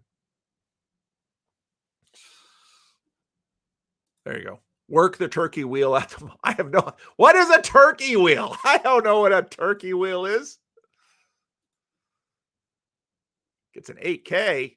What is CW doing now? I love CW. Even on my 4K TV, I can't read the Discord questions, Rick. Poor Rick. Rick's at home. Rick's earning money in his day job while he's watching this. Rick has the life, you know? Rick has the life. No, I gotta. No. Anselman, what's going on with you? You see dead people? No, that was Clint. Sorry. Oh, I'm sorry to hear that, Anselman. I was in Scotland. I so wanted to meet you. Anyway, yeah. All right. Well, we're okay. This is what I'm going to do. No more questions for December 1. Bang. Close that, and then I'll take questions. So I'll take questions from the chat in a minute here, and then if we then maybe I can drop the link and bring people in. Consider how far to the left the feminists have gone. It's not irrational to expect a snapback to historical norms. I think that's right. What is the best strategy for women to protect themselves from male groupthink when the extremes of subjugation come back into popular practice? Yeah. Women have particular vulnerabilities. They just do. They also have particular powers. That's what sort of this contemporary equality makes it so dumb, is that women have particular vulnerabilities and they have particular powers, and people don't appreciate the powers. Isn't dunking a salience noise signal? Yeah. Shouldn't it be tapped down and publicly discouraged when witnessed, seen in preparation for the great snapback? I don't know how you're going to do that. That is, if one encounters themselves among those who care about unaffiliated daughters and the future of the feminine younglings unborn, individualism and the property ownership aren't easy problems when the rule of law is removed or perverted. What's going to stand in the way of might equals right coming back with vengeance? I agree, and so I appreciate your concerns. And this my biggest fear with wokeism was not so much that it would win, but that the pushback was going to be fierce, violent, and authoritarian. So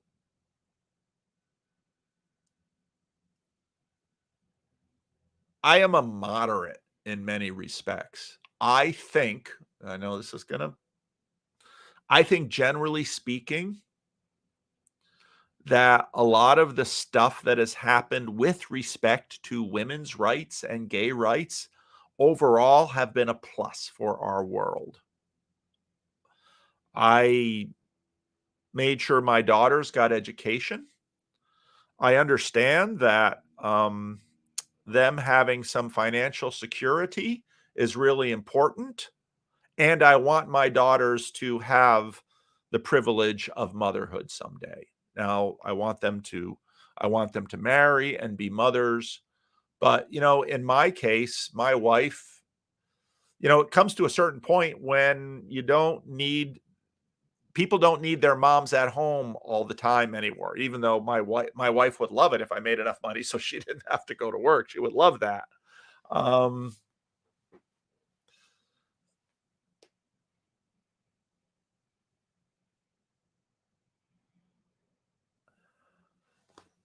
Yeah. Don't message me on Discord. I don't like the platform. If you want to message me, use Twitter Messenger. DM me on Twitter. It's the best way because it's the most reasonable. Email is broken. And by no means use Facebook Messenger.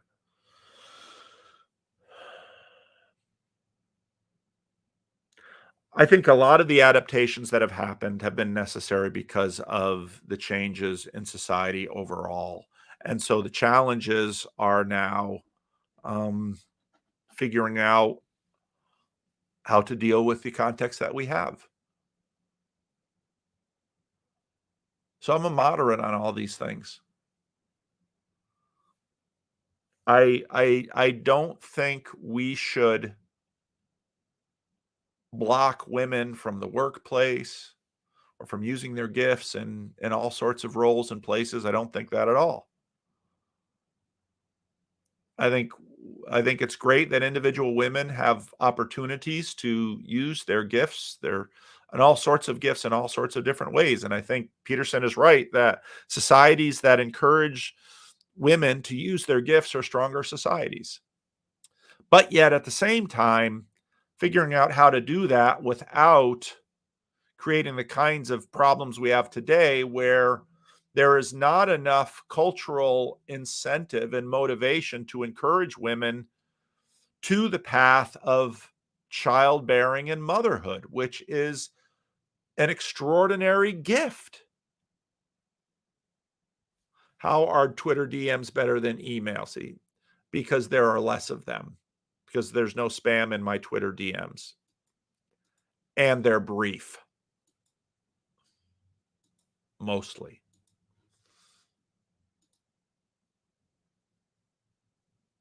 Yeah. So this stuff is really hard, but it's always been hard. So the general rule is love your neighbor as yourself. That includes your women neighbors. And what I, where I ended up in the video I released for this morning was, part of what's so good about the West is we're talking about it. And when Sarah Hyder complains that you can't even have a lot of these conversations in public in Islamic societies, that's a real issue. We're having them here.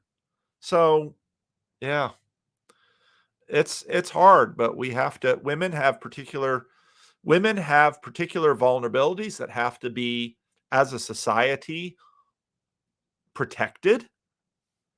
But also women have certain powers which should be recognized.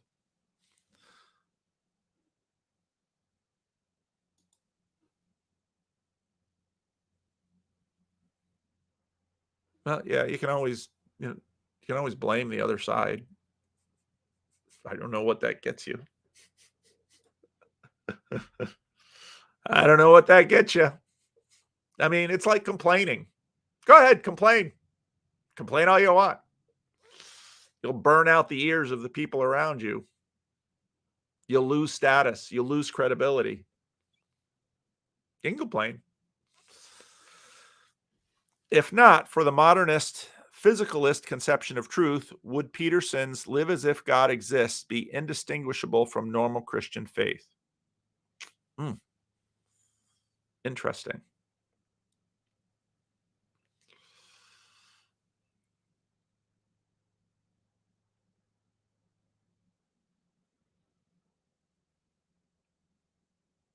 I think his admonition comes in the context of modernist physicalist conception of truth. It's clearly an admonishment to have people look above just sort of physical instrumentism driven by felt needs and desires. And I think that's kind of how it fits in.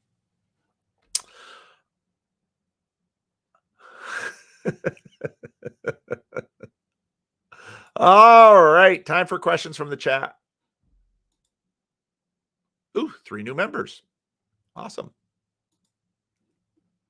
If you want to ask a question, put question in all caps so I can see it, or use the super chat. It doesn't matter how much the super chat just comes in with big bold colors and it automatically gets starred so that I can recognize it. So lots of chatting going on in here. No questions from the chat? Pray for Vivian and Claire. Well, there you go. You get special mention. I met Claire.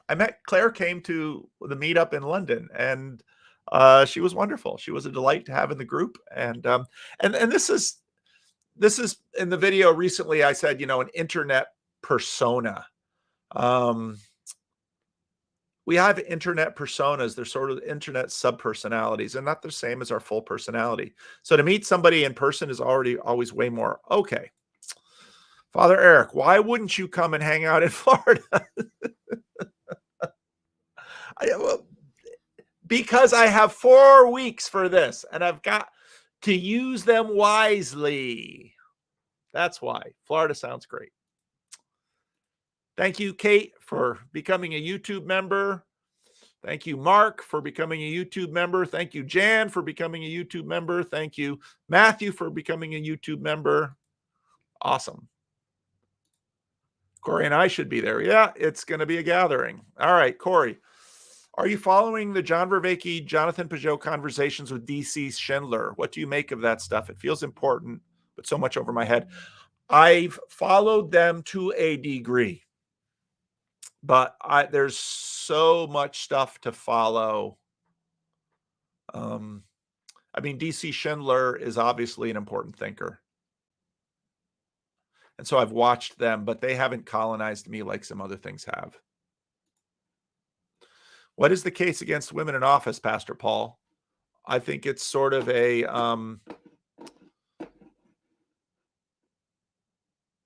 certain past. It's a complicated thing.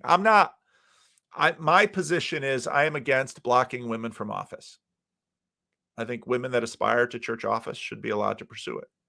Now, whether they will succeed in achieving it, well, that just depends on the system. But for most people who object to women in office, point to certain verses of the Bible. I think the case in the Protestant world and the sacramental, the Orthodox and the Catholic world is different. I'm talking about Protestant ministers. A Protestant minister is different from an Orthodox or Catholic priest. That difference between a priest and a minister is not a small one. Priests live within a particular conception of the church and its role. And I myself remain a Protestant.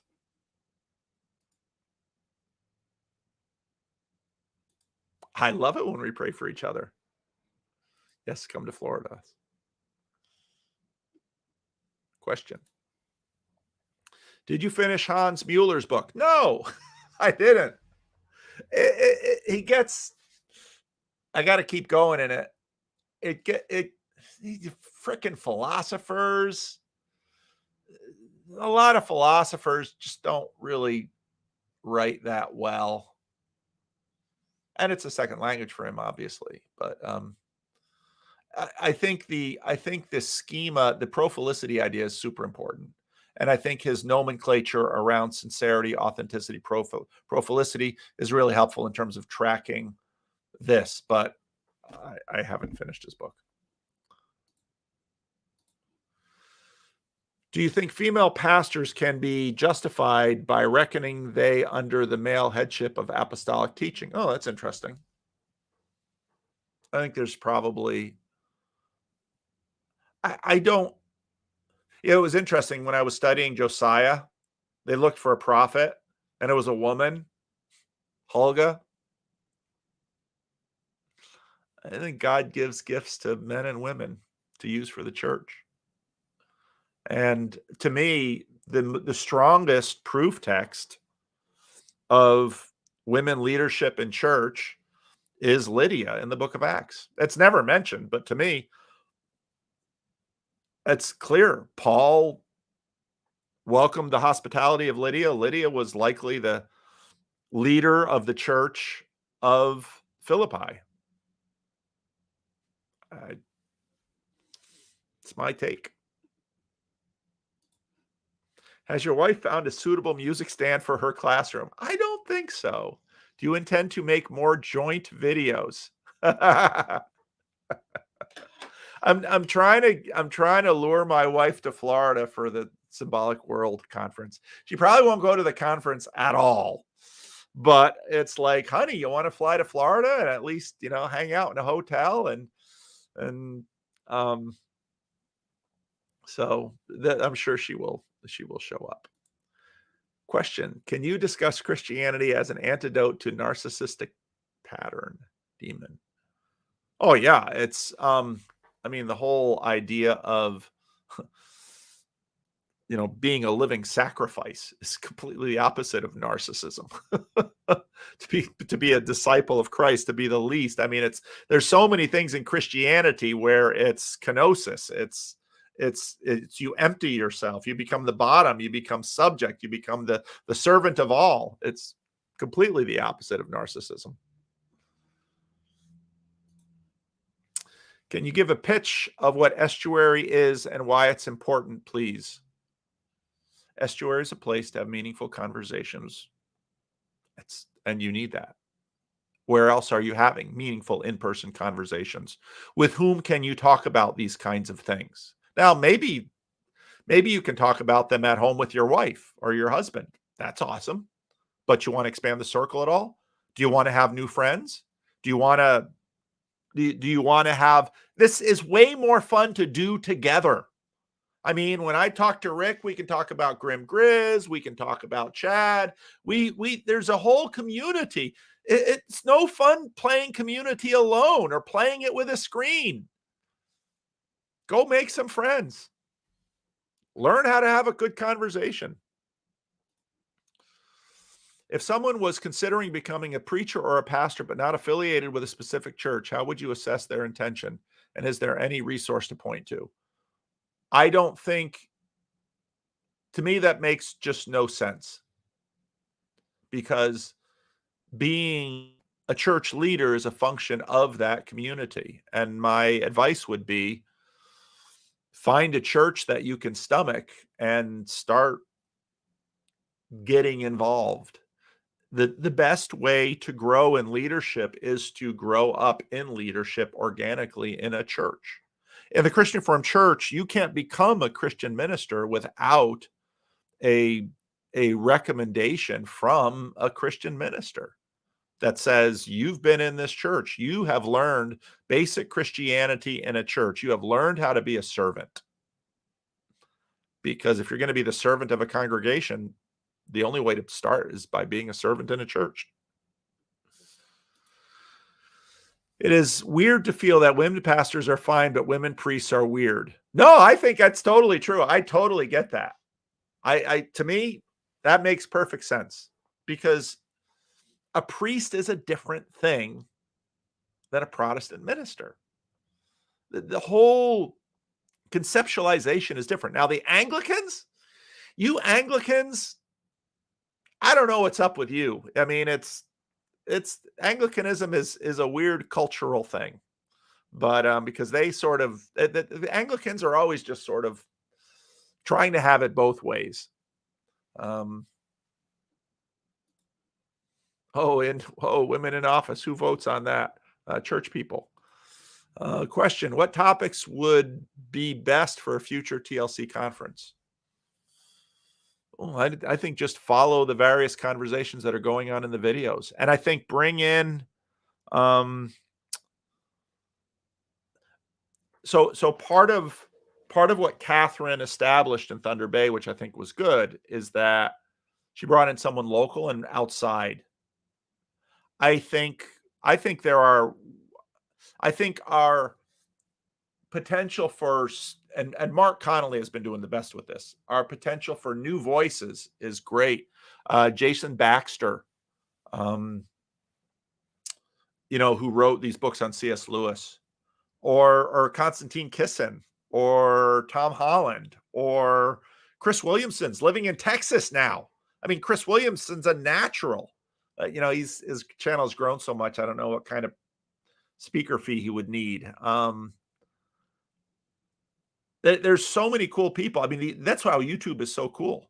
So, and then what we did for our conference was we got, we had Catherine, John Van Donk, myself, Jonathan Pageau, John Vervaeke. John Van Donk had some ideas and some names, and we gave them to the group, and the group sort of changed some things and agreed on something. So get your primaries involved in the selection of it, because that then will get them motivated to work on it beforehand. It's in a church, Vivian. It's in a church. Who decides? However, decisions are made in the church. So in the Christian Reformed Church, Synod voted, and that's how it happened. Now, in Orthodox and Catholic churches, their structures are completely different. They have popes and metropolitans and things. So So a whole group of synod made up 100% of men voted to have women join them. That happened.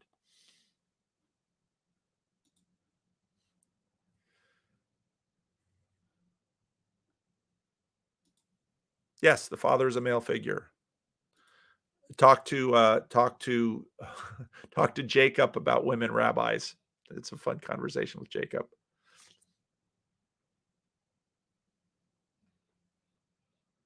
Okay, I'm gonna work with the questions here. Question: have you read more of Running Grave? I started it and it was cool, but I'm reading about 10 books at once, and then I bought a new phone, and so now I have to upload all those books again on my phone. I'm really curious about J.K. I'm curious about way too many things. I'm so freaking ADHD, but it's fun. It's like a drug. I'm really curious about J.K. Rowling's idea of what a cult leader looks like. Are you more on the side of sola or prima scriptura? Oh gosh, you guys get me in trouble with these questions. Scripture isn't. I'll say it this way: Scripture has unique authority for the church and life. I'll say it that way. You can split that how you want it then. Does the resurrection dominate over what happens on the cross too much? No, I think actually churches don't talk enough about the resurrection, partly because the resurrection is, I really loved that conversation they had on Grail Country about the resurrection with Sam and Jordan Daniel Wood and Nate. And I don't remember who else was in on that conversation. Was Vervaeke on that conversation? I don't remember, but that was awesome. The resurrection is super mysterious. And that doesn't take away from, I mean, the physical aspect is one aspect of it, but it's super mysterious. I mean, if we don't know what a car is, how do we know what the resurrected body of Jesus Christ is? It's just really cool.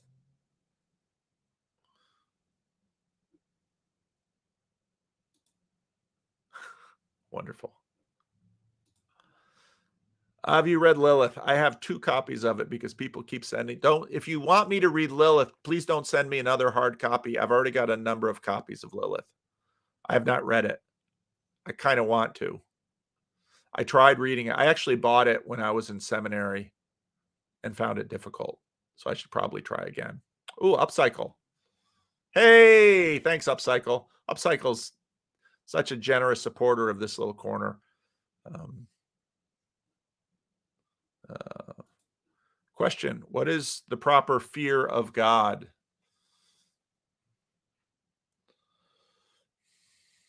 Awe, respect, terror. It's all part of it.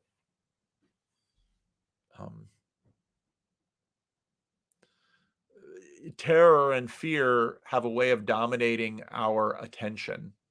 So that's an aspect of it. But see, the difficulty about God is this diverse excellencies thing that Jonathan Edwards talks about. Is God more, and Tim Keller used to say this all the time, you know, God is more terrifying than we can handle, and he's also more loving. And there's even terror in that love. So, hey, thanks, Father Eric and Ted. Enjoyed the gathering in Arkansas. Question from Miriam: how does a small church that is not part of a specific church prevent itself from turning into a quasi-church organization that takes the place of a normal church? So, small ministry that is not part of a specific church prevent itself from, yeah, that's a real issue with parachurch organizations. It even gets stuff for when it's big. I mean, is YWAM a church? We can have Jess answer that. We got a fair number of YWAMers or former YWAMers in the corner. So Kalepa is another YWAMer. Youth with a ministry, youth with a mission.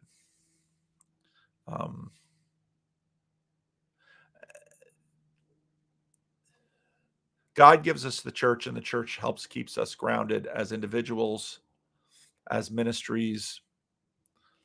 Yeah, it's a good question. There's a little bit of fighting in the comments. Can you give a pitch of what a TLC is to an ARC person? Yeah, and this is why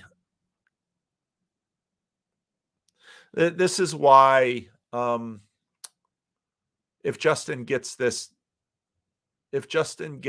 documentary done, it could be a huge asset, because just explaining that there's this little community online sort of downstream from Jordan Peterson, and there are real relationships that are being developed, even babies born. It's still going to give them a sense, and the power of something like a documentary to sort of move people is huge. I'm going to have to call this to bring this to an end. I'm running out of time. How do you love a narcissist without reinforcing their narcissism? Yeah. Well, part of it is in a real relationship. In a real relationship, there's no. And narcissists have a hard time with no. It's sort of like, how do you pay attention to someone who's histrionic? It's a real tough dance. How to love a narcissist? Well, loving people is really, really hard. It's really, really hard. All right. Everybody's fighting about women in office. Question for self. Are there any online Estuary meetings at the moment? ElseNet is online, and it's an Estuary meeting. New England was having their meetings online. Estuary, as you know, in London. Fine Tayo and John Lumgar. We had our big London Estuary gathering in a pub. It's kind of the McDonald's of pubs. It was kind of fun. It was really cool. And they took names this time. So find Tayo or Teo, Tayo. I don't know. Find him. He'll hook you up. Question. What's the antidote to creeping cynicism towards, let's say, ARC, Jordan Peterson, Jonathan Pageau? Things getting bigger and bigger. Is cynicism always unhealthy? Well, cynicism, where did I hear a good definition? Oh, Peterson had a good definition of cynicism in the Chris Williamson video.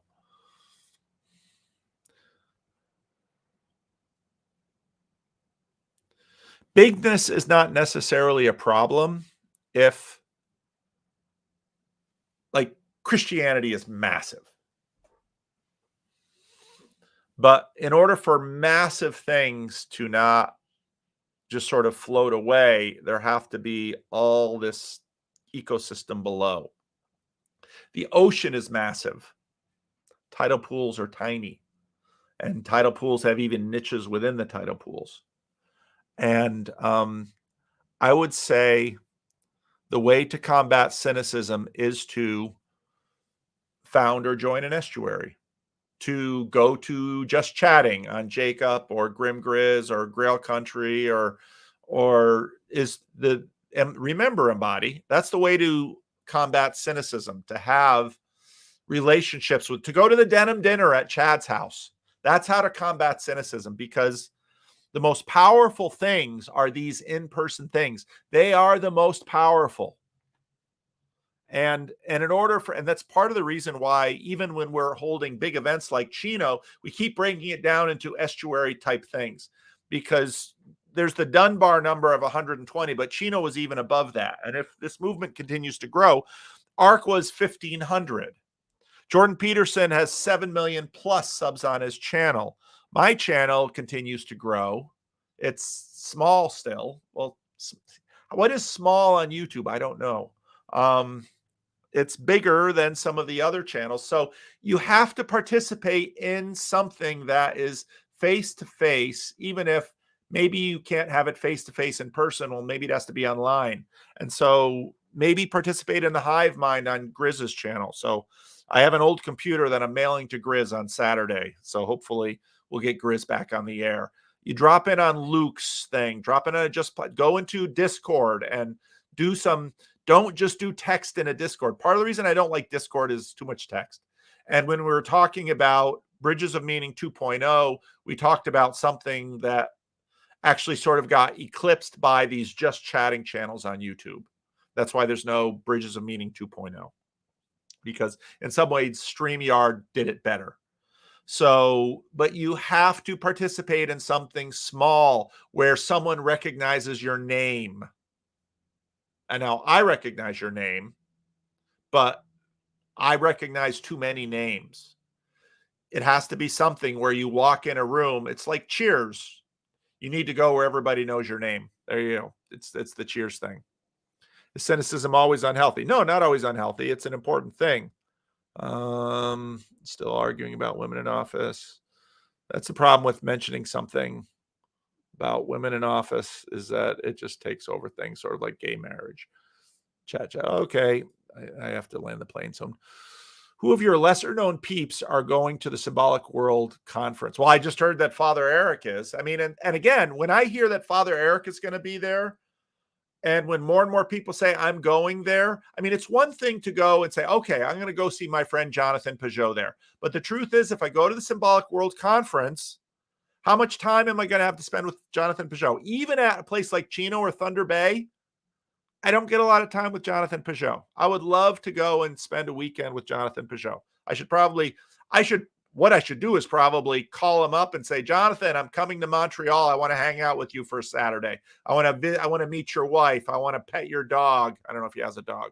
I want to shake hands with your kids. I want to see your art studio. I'm going to do a pilgrimage to the house of Jonathan Pageau. And then I'm going to swing by and I'm going to go through Montreal. Not Montreal. I'm going to go to Vancouver, and that's probably what I should do, is plan a trip.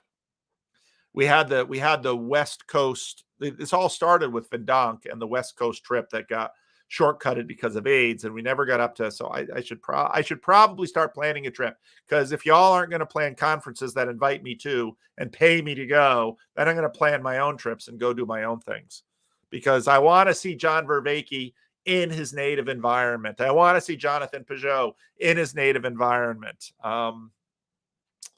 So yeah, maybe that's what I should do. See, I do this and I think out loud because I surprise myself, because I don't think a thought until it comes out of my darn lips.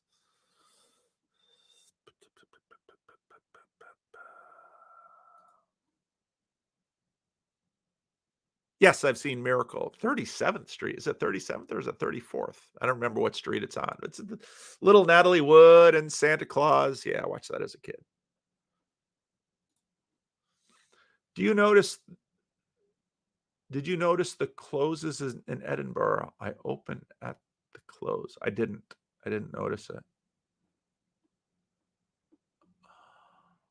I'm just scanning for the word question. Job. Oh, Job is in the house. Congratulations, Job. Job has child number 2. Job is going to be busy. So he's got a toddler and an infant. So it's all hands on deck at the house of Job. Where you're going to Shilbin? Oh yes, I did that yesterday. So go to Burns' channel. I don't know if you go to live, it should probably still be up on live on Burns' channel, where I hung out with Byrne, and then Byrne said he might. So Byrne does editing. I don't do editing. Byrne does editing. So I'll probably take that, do an edited thing. If it does an edited thing, maybe I'll post that on my channel. So by all means, help Byrne get his library. This morning I watched Byrne's Barbie movie, and it was really good. Byrne's treatment of the Barbie movie, because Byrne has knowledge that I don't have. Like, Byrne's like, Barbie's a doll, time immemorial there were baby dolls. Byrne's like, no, they weren't. That's not true. And then Byrne opens up this book of the history of dolls, because dolls and puppets are close to each other. And it's like, oh. So I watch Byrne stuff, and it's like, oh, Byrne draws connections I never would have thought of. And Byrne's got all of this cool stuff. Byrne played, instead of the branding that you get on Grim Grizz, Byrne had Georgian music. And it was so cool. So definitely go and see Byrne's Move My Library telethon. That was so much fun to be a part of. I enjoyed it. Okay, hive mind is still going. Question. I'm a Leo. Hey, we got to the bottom. All right. Good. We are at the bottom. It is time to end transmission. The dog could probably stretch his legs. She's been a good dog. She's been there in the kennel the whole time, nice and quiet. She is in prison instead of me.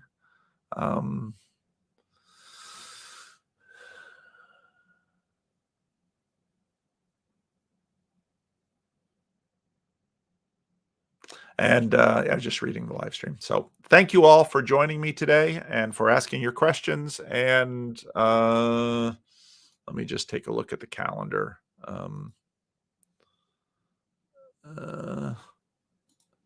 I don't know that the first Saturday in January, I don't know what so my wife has, in a lot of ways, my calendar is dictated by my wife's job. And that means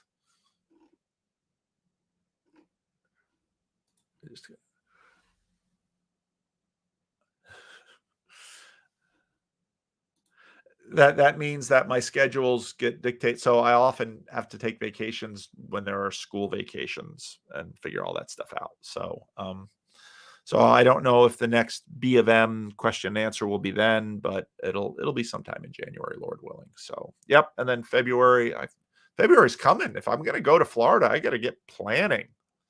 So who knows what will happen. So thank you all for joining. Time to end transmission, and I will do that now.